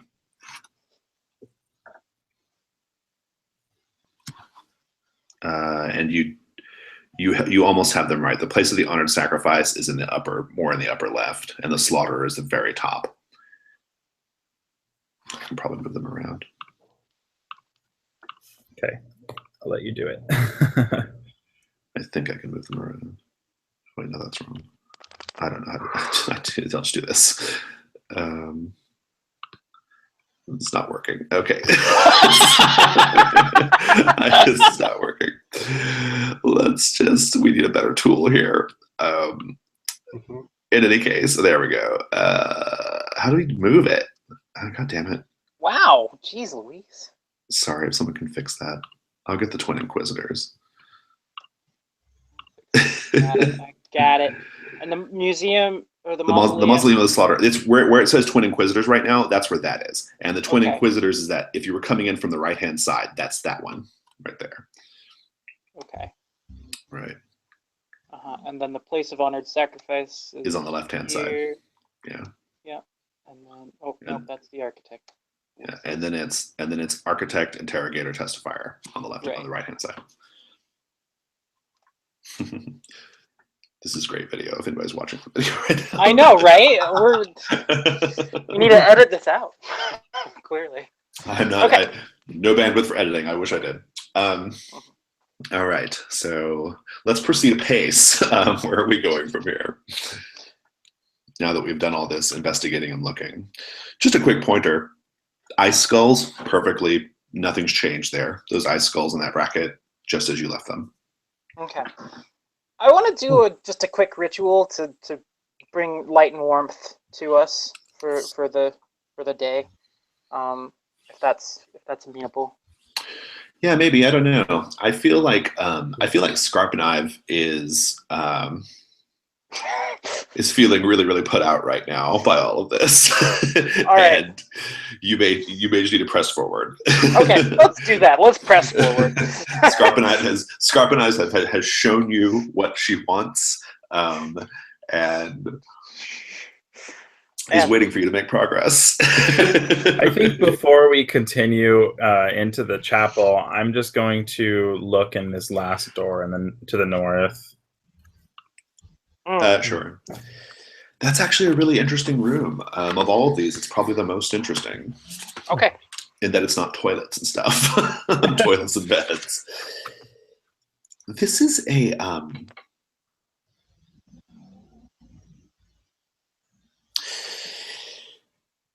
it's basically a room of torture devices. There is a pair of large 15-foot diameter stone wheels, each a foot thick, stacked like records on a spindle. And it looks like you probably put someone between them and crush them between the stones, right? Excuse me, Iron Maidens, racks, stuff like that. The most interesting thing that you see is there's a large it's a device called an Armillary Sphere.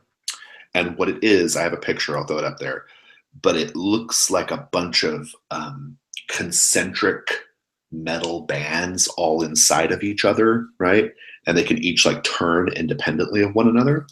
Once I put the picture in the image board, it'll make a lot more sense. And I'll do that right now. There we go.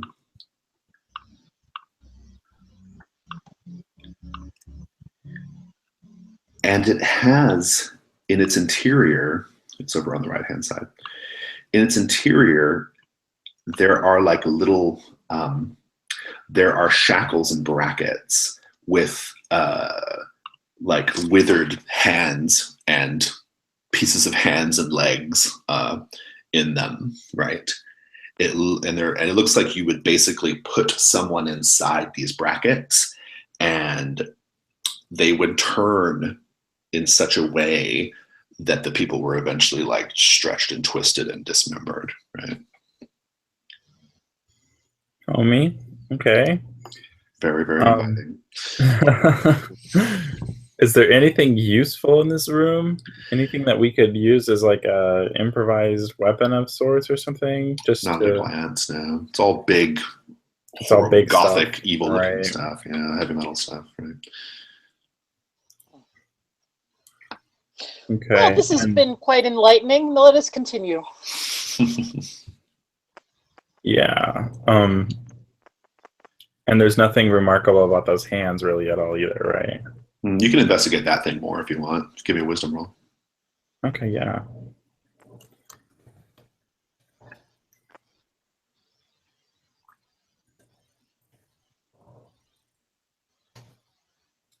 That's an 8.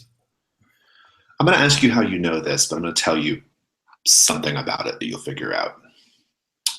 There are like markings on these metal bands, these concentric circles that make up this strange device. And they indicate that this thing is a way of tracking celestial movements in the sky. And if you pay really close attention, you'll see that it's still working. You'll see one of the little bands like slowly turning, right? How do you figure that out, that it's about celestial movements? I think that so it's like a giant clock in a way. Like a star calendar? Yeah. There's not any light in here or anything, right? It's just dark. Just your torchlight. I think I figure it out because there's some markings, right?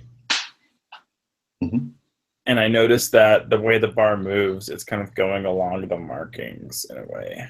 Mm-hmm. So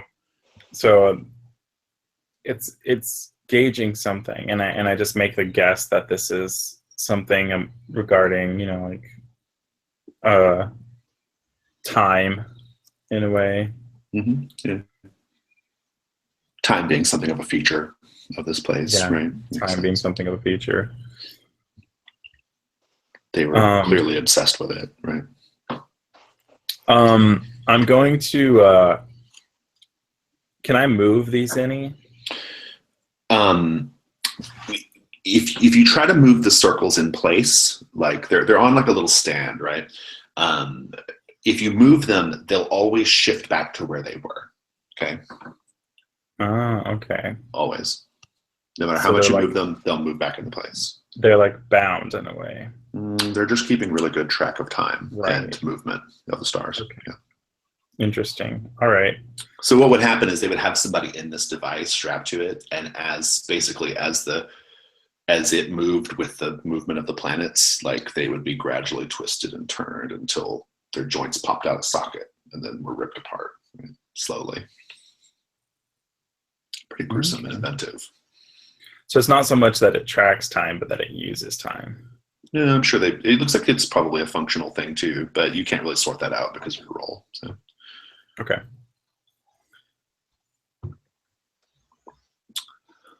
Not much else in this room though. So, yeah, I turned to the others and I'm like, okay, I guess we should go see what's beyond the chapel. But in the chapel, are there altars in there? Was I correct in remembering that? There are little prayer plinths, and there's a single altar inside a big skull. Oh, okay. So there was a note about a tunnel. That's not I already mentioned that's not anything to do with the chapel. It's a different place. Okay. Oh, right. Okay. Yeah, remember this is like the bullshit altar, right? Like it's the one. This is like the room that's meant to scare us. It's the show. It's the show chapel, right? Yeah, they probably didn't even use it for anything. So. Okay. Yeah. So in that case, Yeah, I turn to Rock and I'm like, lead the way, and I motion with my hand. Frock, do you lead the way? You're muted. Yes. Yes, I lead the way because this all takes too much time. We need. Oh, I'm going to point your guys' attention to the chapel map again. Let me make that a little bigger since we're done with this stuff. And there we go. Of course, it doesn't show up over that for some reason. There's that door, okay? There's that bronze door on the east side. I'm going to tell you that if you look at this door, you're going to see that it's a patinaed bronze. It looks green, right? And it has more like gruesome carvings of ritual sacrifice and bodies and things on it. But it's not a door that swings in or out. It's almost like a portal, like the door drops down inside a frame in the wall, right? So it's like a dropping door. And there's no apparent mechanism for opening it. And it's very heavy. And the only other thing in the room you haven't searched yet are the two fountains, catty corner to that door. What do you guys do? I want to take a look at the fountains. Yeah. Okay. Let me check notes real quick.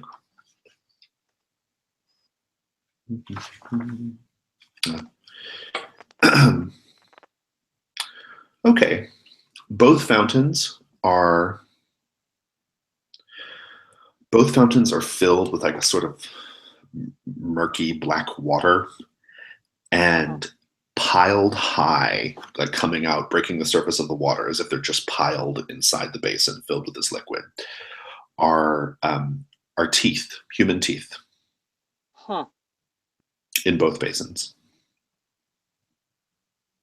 Human teeth. And Vrock, there's a rune carved above the basins in Duvan Ku that says gift. obviously, I Gift. tell the others, but I don't understand why anybody should donate teeth. What kind of god is that? It's teeth. Donation as a gift.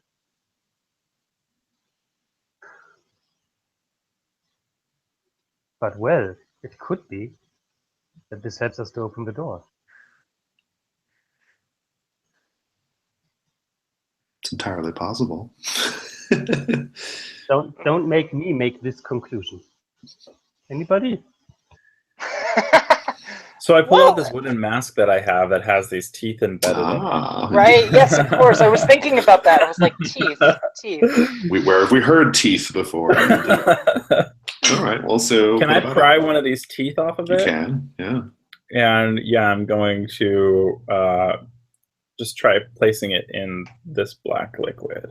The moment it breaks the surface of the water, that bronze door raises up. And the moment the door raises up, you hear something shatter behind you. And if you look, and actually as soon as it shatters, you hear a noise as well. First you hear the shatter, and then you hear "Boo!" And if you turn and look, you'll see that one of the ice skulls has fallen and shattered. There are 11 ice skulls remaining. And they're just floating in the air. No, they're on a bracket. They're on a metal bracket high up. Okay. The way is open. What do you guys do?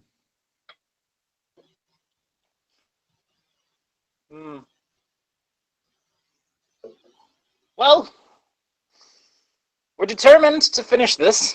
Let us continue. Mm-hmm. Let's continue. Inside there's another little vestibule just on the other side of the bronze door. And as you're facing it, as you enter this little vestibule, directly across from you is what appears to be like a large, like a bank vault door, like with the wheel, you know, like you spin the wheel to open it and close it. Okay, big, heavy, like really heavy metal vault door with a wheel. And then to your left, there's another one. Two big, cast in some kind of metal. Maybe it's steel. Maybe it's a little unclear what kind of metal it is, but they feel heavy. They feel solid. There's no breaking these open. There's just spinning the wheel. What do you guys do?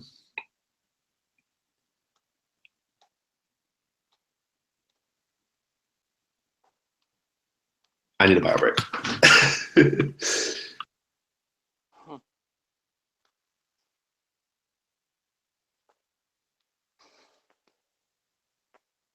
So we see spinning wheels.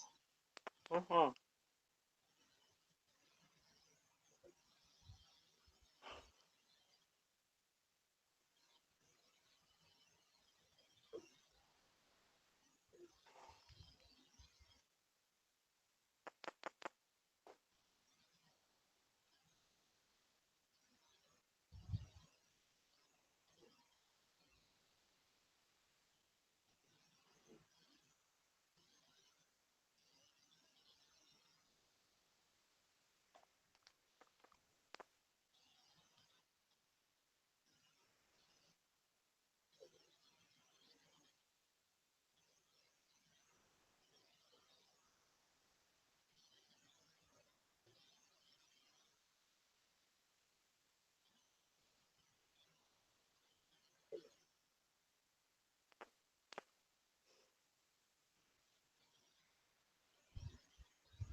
2 maps on top of each other.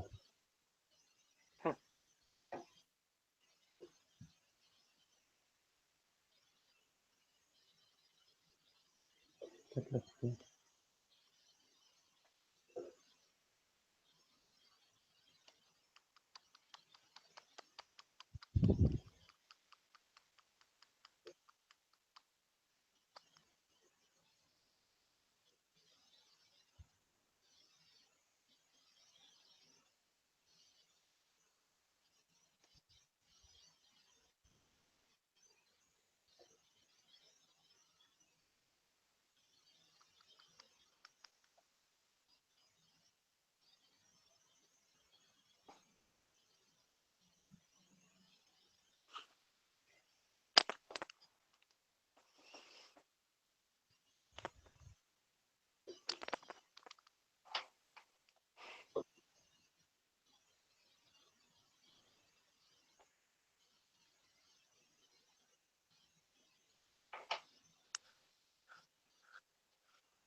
Right, I am returned.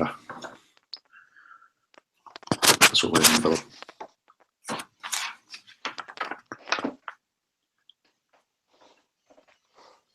Philip was having fun with map marking. Fun with maps. I see. Yeah, I see all those little markings going on. Cool. 2 big vault-like doors with wheels. What do you do? Yeah, so I'm a strong woman, so I'm going to go up to the one on the right and just start. The one on the left as you enter, you mean? Like you go in, one to the left, one ahead of you. Oh, yeah. So I'll go to the closest one, the one on the left, Okay. and I'll just start trying to turn this wheel. There's a bit of like initial like resistance, but then it eventually loosens up and you're able to turn it. And it opens outward toward you. Okay. And it opens up to a hallway, quite a long hallway actually. But I'm going to throw it on your map or on your image board so you can see what it looks like. More map marking for you to do, maybe. I don't know, this one's pretty simple. I'm always so happy that Narasa is taking the first step. There it is. It's if you this is what it looks like. So the lower part is where you're at right now. So it actually like connects up like this with this map, like that. See? No, someone moved the map. Okay. It connects up like that. On the right hand side, it shows like a space down below. That's nothing. That's actually just a wall. So it's something I'm cutting from the dungeon. So if you open that up, you'll see this long passageway, and with just in your torchlight, you can see that there's another vault-like door on the right hand side, a little ways up. You would have to go further down to see the rest of these doors. But yeah. Now what do you do? Okay. So I'm going to look on the other side of the vault door that I just opened. Is there another wheel on the other side, or is this a one-way door? Yeah, it's a so so here's the way it works. If you play with it for a little bit, you're going to discover that there is not a wheel on the other side. Okay, and if you try to close it up again, the wheel now spins loosely. It will not be tightened again. It can only now be pushed open. Oh, so the door is open for good now. For good. Or for bad. Oh, Okay. jeez, Louise, my friends. That's it. That's all I need. Once again, big flashing neon sign saying, "Get the fuck out of here." Oh my goodness. But Vrock. Vrock, what do we do? We don't Agent open Eisenthrast the other reminds one. you that the true secrets of the Duvan Coup are here. You are getting close. Also, once you open that vault door, that strange otherworldly music is very clear now. Wherever that thing is that's making the music, wherever that music's coming from, it's there are no doors between you and it. Okay. The module says it is the sound of a violin being played in the same room with you. That level of like the decibel level. Let's move on quickly. Yeah. Yep. There's one door that is not a vault door, right? If you go a little further down, you'll see, yeah, there's another door that's just a simple stone door. Or a simple wooden door, rather. Sorry. Now, suddenly more conscious of the way that these doors work, I'm hesitant to open more of these vault doors, but this is just a regular door, so I'll open this one. And it's unlocked. And in the time it took you guys to investigate the vault doors and kind of carefully move down the hall and check things out, you'll hear behind you, back in the chapel, another Okay. It's another skull. Another skull. Oh, So we've got 10 left before our doom. So let's be sure Oh. to, if we hear a few more, we may want to think about getting out. You say so, 12 Mirafa. skulls of ice on the air, 12 skulls of ice. Sit down, pass it around, 11 skulls of ice in the air. And in fact, 10. So. 10 at this point, yes, I know. That must be a new song, yeah. Inside this, there's a room. In this room, there are 12 pedestals arranged in rows of, 18 pedestals arranged in rows of 6. So like 3 long rows. On each pedestal, there's a big, thick, heavy book. And I need to read it. Big, huge book. Each book weighs about 20 pounds, in fact. These are big, heavy fucking books. Oh, Christ. And a very, you've been reading enough Duvan Ku at this point, Vrak, to be able to tell that if you look at one of the books, it says on the cover, Chronicle of the Most Consummate Church of Duvan Ku, Volume 1. And you have volumes 1 through 18 on the pedestals. A lot going on in this church. Oh. It's a lot of information. It's probably exceptionally valuable. Retrieving these books and bringing them out to the open world, to the world, would be incredibly valuable. Okay, But they're heavy. It would take someone years, maybe a lifetime, to pour through all the information in these books. Okay. Perhaps we just take one. Well, we could just bring them up. Could we bring them up that ladder and just leave them outside?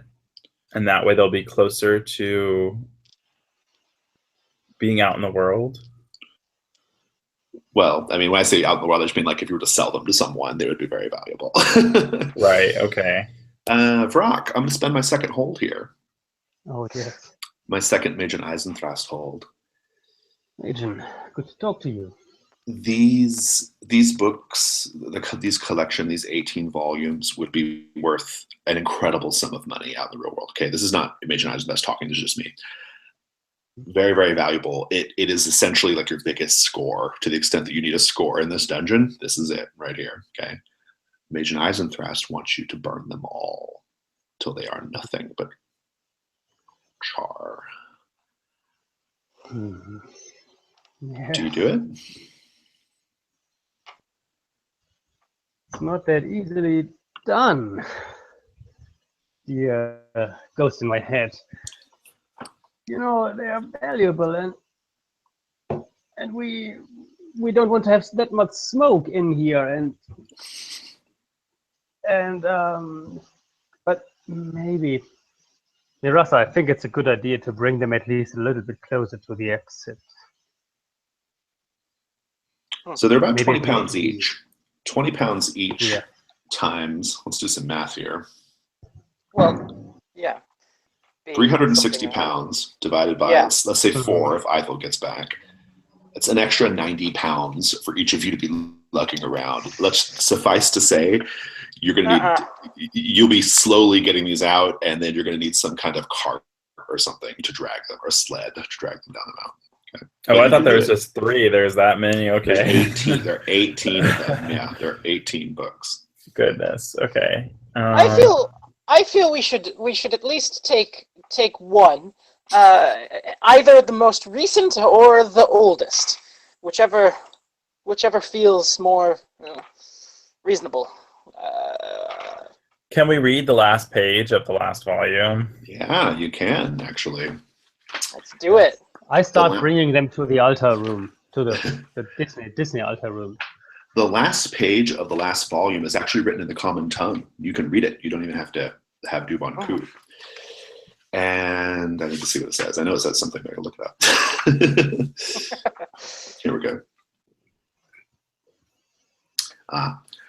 You're going to learn in the final entry that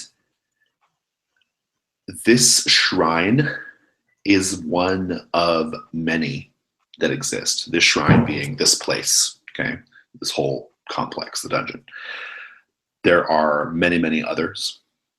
And there is a reference, Marasa, to a traitor in the cult. The traitor Eisenthrast. This is the first time you've heard this word. The traitor Eisenthrast, whose soul was split up into 6 parts and imprisoned in the clock up in the cabin. And you'll be able to put 2 and 2 together, that like that the soul, the spirit that was in that clock is at the very least free now because you saw all the marbles break. Okay. Now you don't know necessarily that Vrock has this character with on his person, but you're aware of that much at least. But I'm also not aware of whether or not being a traitor to this cult is a good thing or a bad thing. That's a good point. And while you were reading the book, you hear down the hall, "Boo!" Oh my god. 9 missed. Okay. Yeah, Am I halfway through with carrying these books into the altar room? I'm going to actually rip out this last page and take it. Okay. Sounds good. But you're not going to take any of the books? You guys leaving the books otherwise? Or take? Can I take the last one as well? I have carried all of them now to the altar room. Oh, are you going to take the time to carry them out? Because that's going to be more ice skulls. Well, he's reading. Oh my goodness, reading, yeah. I carry all the books over. Stop this. Pig. No, I think while she's reading, like Rock and I are arguing. Maybe.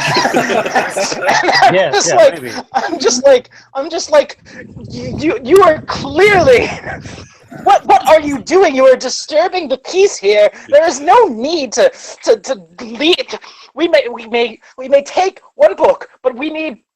I believe we should burn these cretinous volumes.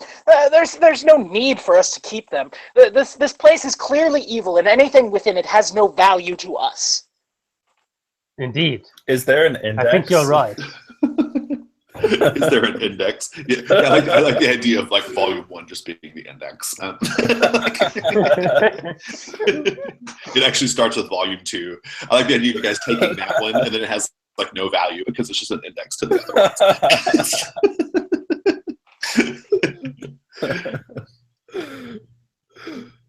Yeah. I think Tick is right. I mean, I took the last page of the last one. Maybe, like, yeah, I don't know if they would be aware that I took that, but yeah, I took that. And then I think, like, I really want to know about the time stuff, but there's 18 volumes here that are huge. And there's, like, no way that I'm going to be able to, like, randomly open a book and find out useful information. So, especially if they're 20 pounds. Yeah, they're huge, and there's 18 of them. and as I mentioned, it would take you a lifetime to like go through it all, and if you're going to study it at least, you know, like, and probably a year or more just to find like a particular thing you might be looking for. Right.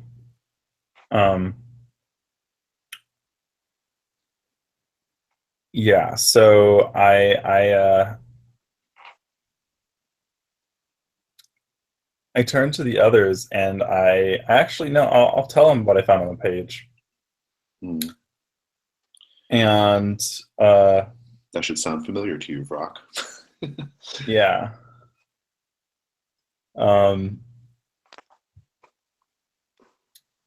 And I'm still not sure how it transported Tig and I, you know, out of the mountain, and then it teleported us back in time. Yeah, the time stuff is still a complete mystery. Yeah. Not sure how that happened, but we do know a little bit more about that clock now. I guess Oh, we lost Garrett. Garrett. Garrett's just quiet. Just being quiet. Just reprimanding him. Yeah, exactly. Just Tig yelling at him constantly, right? Yeah, Tig, do you think that we should somehow try and salvage what we think might be the most important pages out of these books, or now like I believe I am of two minds here. That there is something valuable to be learned as a guard against such evil being brought back into this world. So to know more about the past would be beneficial, so that we may not repeat these mistakes. That said, the power that potentially is contained within these volumes may, in fact, tempt others. So I am of two minds. I feel we should either destroy them or bring them forth. These are dangerous objects in a dangerous place, and I am terrified of what could become of the world were we to reintroduce this into society. Part of me believes that we should destroy them, and part of me believes that we should bring them forth. And I'm curious to know what you think of that. I have a really far out idea. Which is there a snow globe of someone in this room reading all these books? I mean, you'd have to go back into that room and start looking at snow globes. Right. Time is of the essence at this point. Time is of the essence. Like, looking through all those snow globes is probably just as ridiculous an endeavor as trying to read all these books. So, yeah, I'm going to, I'm going to look at the books one last time. And I'm going to turn to Tig, and I'm just going to say, there are many things that are simply, as a matter of pragmatism and reality, to be left unlearned. And I'm just going to turn around and walk out of the room. We'll find out what Vrock is up to when Garrett comes back. I appreciate your wisdom, Marasa. Yes, I appreciate your wisdom. This goose man seems to be a little nutty in the head, and I feel as if you are correct, and I trust you, being that we are the eldest here. So I will tell you that further down the hall, you'll see there on the little map, there's another one of the vault doors, and then there's a vault door back in the other direction on the other side. So you've got like essentially three other vault-like doors, one right at the beginning when you first came through the chapel, and then two more up the hall. Actually, you can see it on the map, but your characters can't see it yet. If you go past that other one, you'll see there's even another vault-like door. So I'm going to catch Garrett up, and then we'll kind of see where we're going from here. Thank you. So basically, they made a decision between themselves that they are going to just leave the books alone. Vrock, what do you want to do? I take a deep sigh and look at the torch we have with us. I think I will come back. Don't worry, Magen. This will be done. Indeed. I will find an opportunity. Indeed. So, looking at our image board again, we've got vault-like doors all around. One ahead, one on the east wall, and then one behind you from when you first came in. What do you guys do?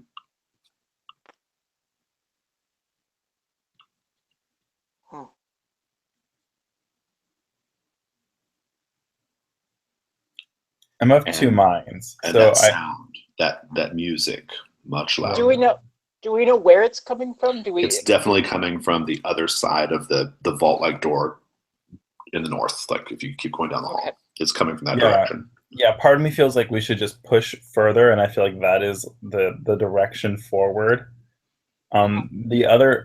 Another part of my brain that's thinking more rationally is that the least risky door to explore is the one furthest south. Like right next to where you came in from the chapel. Yeah. Mhm.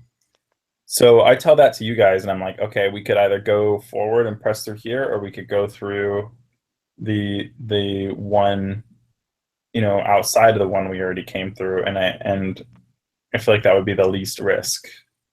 But I don't really feel like the one in the middle really makes much sense. Mhm. Yes, let us go. With these skulls falling, however, I feel as if we should press on as quickly as possible, because I do not like the idea of what might happen when we are down to the last skull. Yes. Let's move on quickly. So northward is my Northward. my professional opinion. I begin walking. Indeed. You pop that open. So yes, I can twist that one open. Yeah, you twist it open.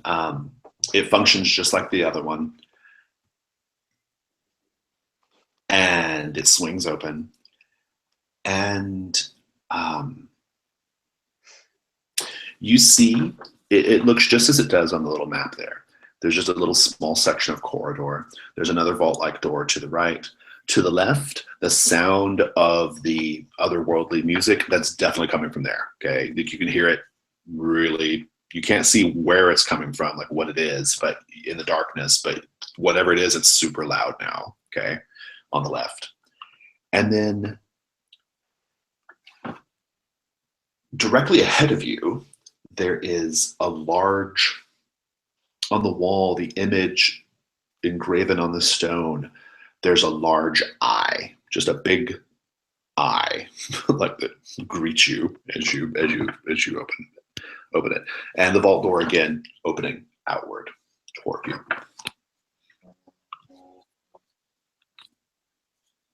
Okay, I'm going to take a look at this large eye and see. Mhm. Look at its details. As you get closer to it, you'll see that this very large, massive stone eye actually has hundreds of smaller eyes carved into the iris of the eye. Okay, so it's like an eye, a bunch of eyes within eyes. Okay, and as you get a little closer, just beneath the eye, there's actually like a little basin, kind of like the one that led from the chapel to here, a little basin filled with that same like kind of black murky water. Marissa, have you that mask still? Yes. Do we see anything in the water?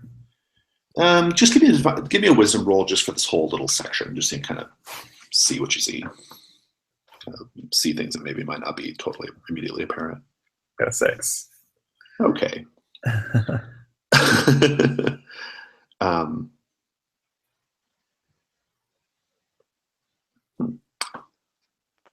You'll notice as you are going through the water, you maybe kind of moving it around or whatever. There are some coins in not teeth. There are coins in the basin. And Marasa, I think you even take you're just like, whatever, fuck it. And you just, you flip a coin in there and it plunks into the water. And roll a d6 for me.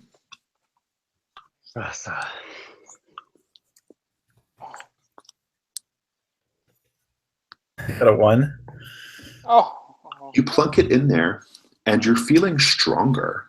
Like you've gotten a second wind. You're feeling like I'm no longer shaken. Yeah, like you're feeling strong, you're feeling vital. And in fact, your strength modifier goes up by 1. Oh, cool. I'll take that.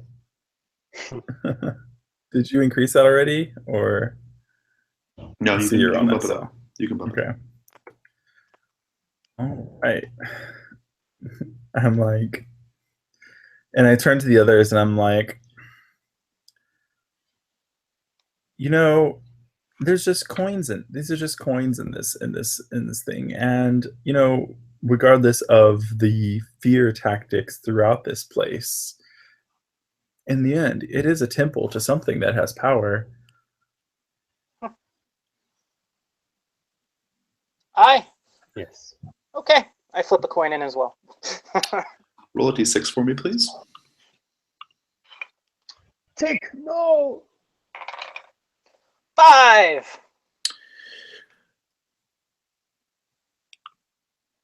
You flip a coin in there, and whole parts of your memory, like when you were, you became Tig the Wise in your life that you were allowed to lead after you blinked away originally from Deathfrost Mountain. Whole big gaps of that, and your collected wisdom and collected learning just disappear from your mind. You just now have a bunch of blank spaces. Your wisdom modifier is reduced by 1. So you're now at -2 wisdom. Oh, Jesus Christ. Fucking A.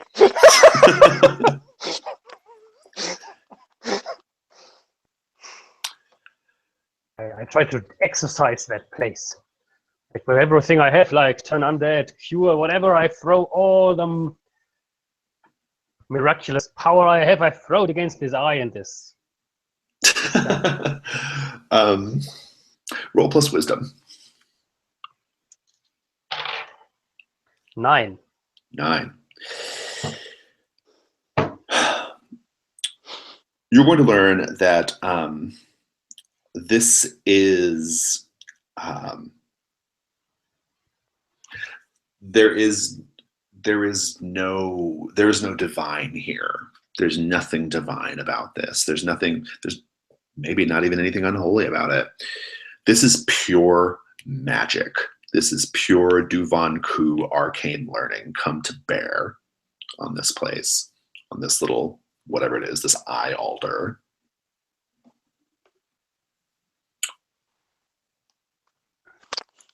It has no interest in your divine entreaties and commandments. You were wrong, Mirasa. This is nothing divine here. Otherwise, I would feel it. What do you feel now? Both of you, after you've turned the coins. Something unholy.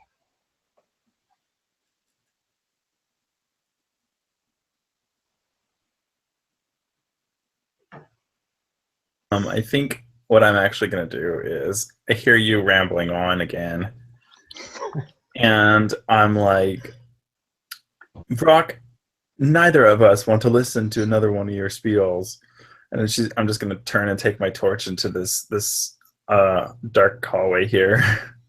Where towards the sound of the Yeah. Indeed. He goes again. Can't you stop him? So it goes to a hallway. It goes to a little hallway. There is, I'm not going to put a map up, but I'm just going to tell you. The hallway branches off to the left, and then a little further up, it branches off to the right, and then all the way down, that's the source of the music. You hear it very strong from the very far end of this little hallway. You're still not close enough to that in your torchlight to see it, but you definitely, you can trust your ears. It's coming from there. So branch to the left, branch to the right, and the otherworldly noise. Yeah, so I'm going to very briskly lead the way. And so, like, you're saying a branch. Is it like it... Like a hallway just goes, there's like another hallway, like a T. goes off to the side? Yeah, okay. Yeah. Yeah, I'm going to look down that hallway when we come to it. To the left, it's a door. Short hallway and a door. Simple wooden door. Okay. I I tell Tig to look in that door, and then I'm just going to keep moving forward to the other, towards the next hallway. I don't know what Tig will do though. If you look to the right, you're going to see. If you go to the hallway that branches off to the right, you're going to see. It's a short hallway. There's another vault door at the end, and then to the left and right of the vault door, there are fountains of children in different positions with murky black water pumping out of the little statues' mouths. Is there like more of the little pools at the bottom, or is this just sort of a decorative? Yeah. It's like two fountains with like and on the fountains there are like stone sculptures of children, and the children, but they're not like happy like positions. Like one of the little children is like hunched over and looks like he's puking as the water like comes out of his mouth. It's just like black water that's running through the fountain. Another one like is kind of twisted up, like as if looking up into like the heavens, and his mouth is agape and the water's just like pumping out. Yeah, so I look at it and I'm like, and then I turn and keep going down the hallway. Keep going down the hallway. Yeah. The music is very loud. Yeah, I don't know if we want to like split a little bit and take. Well, yeah, let's find out what everybody's doing. So Tig, Marasa just said, "Go look down there." Do you? Yeah, of course. If you open up that door, Tig, you're going to see that it looks to be like kind of a prayer room. There are little pedestals with like little pillows arranged around the pedestals. You've seen such things. It's like the kind of place you might go for like meditation and prayer inside that room. Anything of value or use to me at all? Yeah, I mean, we'll take a second while you guys were. I think at this point you're also going to hear another. Okay. And so, but you can continue investigating.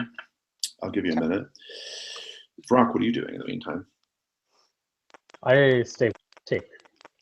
Stay with Tig. Okay, so if you guys both like toss this room, if you toss this room together, you can learn. You can get through it a little faster. The biggest thing, the most important thing you're going to see is that it's kind of sticks out is there's a little tiny podium in this prayer room. It has a bronze plaque affixed to it, and it's the plaque is written in Nuvanku. And on the little podium, there is an ink pot and a pile of rusting needles. What do you guys do? Write something here. I've always wanted to get a tattoo in the deepest, darkest dungeon.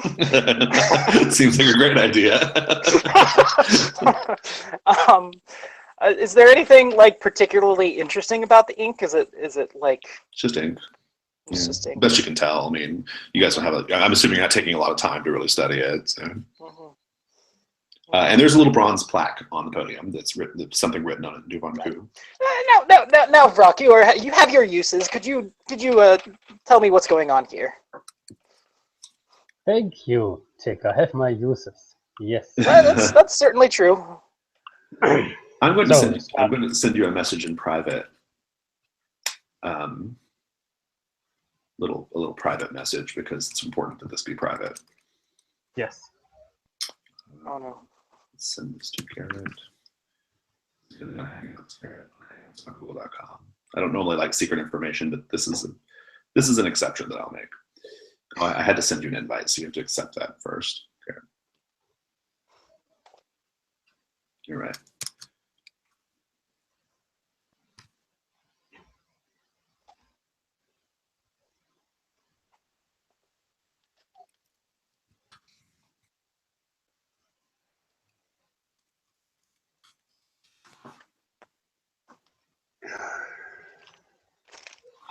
What do you do once you've interpreted it?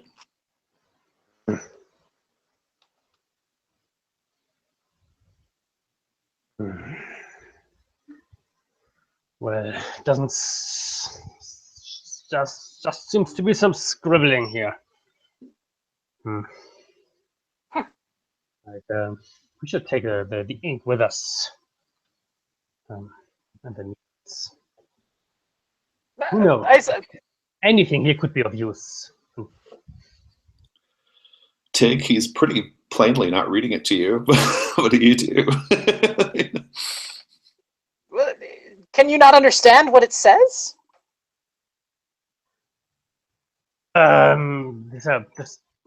think like what people would have as a tattoo, like it's like I'm really bad at lying. Sorry. Yeah, it's, yeah, here like it says like eternal love and yeah, like what people get as tattoos, right? Sail on, sail on, sail on. It says here. You're useless, and I and I just walk away. Meanwhile, pressing forward. This is a good place to end the session. Pressing forward, Marasa. It's not much further down the hall before you get to the source of that otherworldly sound. What you see in your torchlight is it's a room, but it's a room that looks like it's filled with a gelatinous substance. So imagine the room was like filled with clear jello. Does that make sense? Like from floor to ceiling, except it doesn't spill out past the doorway. It kind of stops, makes a smooth, flat surface at the doorway. And inside this gelatinous substance, it looks like hundreds and hundreds, possibly thousands, who knows, of those little tiny round marbles with the amber liquid, all dispersed throughout this gelatinous whatever in the room, and hanging in the dispersed throughout the gelatinous substance, hanging in it. Thousands and thousands of those little amber marbles. And as you're looking at this, as you're seeing this, you begin to hear a sound. It sounds kind of like this is a sound you hear just underneath the music, right? It's like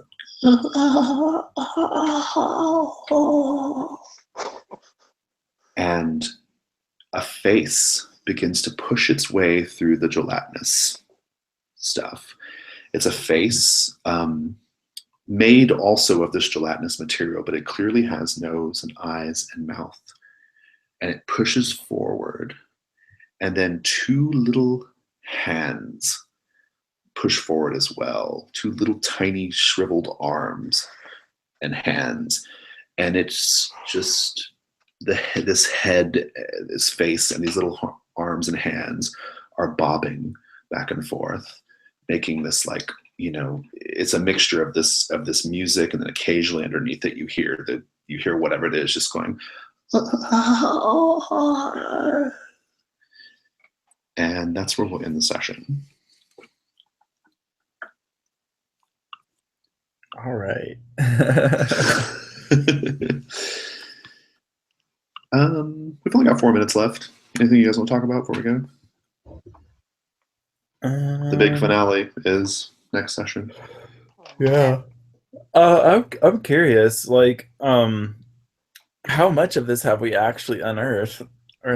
Like, are we even scratching the surface here, or? Oh, you're about 2/3 of the way done with the dungeon, if that's what you're asking. Oh, okay, all right. I was just wondering because I remember Temple of Elemental Evil was like. Oh no, it's nothing. It's nothing like that. No. This is a fraction of the size of that dungeon. Yeah. No, you're about 2/3 of the way through all of it. So. Okay, so we might be able to. The remaining third is almost certainly that map that you have with all the little. Right. Twin Inquisitor and all that. So next week I'm going to be on vacation, but I don't see why I wouldn't be able to join in. You should find a way. The finale session is the main reason why you play Death Frost Doom. Like it's the only reason I can do. think of that I won't join in is if, like, for some reason there's no internet, which would just be savage. So It's so sad. Yeah, it's it would like be an so sad. Airbnb, so there should be Wi-Fi. Yeah, everything you're doing, everything you've done, like leads up to the events of the last session, basically. Okay. Yeah. Eight ice skulls left. 8 ice skulls left. Yes. And the party We'll have to catch up, Aethel, and then, like, when we get to, like, 3 ice skulls, we need to just, like, run. No matter what else is happening, just book it. We don't know what the countdown's even towards. It could be towards, oh, there's no more evil. But you have no idea. I have a feeling it's bad. So yeah. There's nothing good on this damn mountain. Yeah, I feel like you might find some things that are valuable, but in general, it's just like. Speaking of which, let's do your final XP reward. So we have XP. I know I was much more cognizant of, like, picking up everything that wasn't glued down. Here's your XP reward for this session. This is what you get. Let me divide this up. 966. Okay. And I've been trying to jump onto Discord after the sessions, but I actually can't today. I have something I have to go do, but it was really fun. We'll do a good Discord chat after it's totally over. So next week, so we can kind of debrief and talk about different things if we wish. But otherwise, you guys enjoy the rest of your weekend. Okay. All right. Yeah. Have a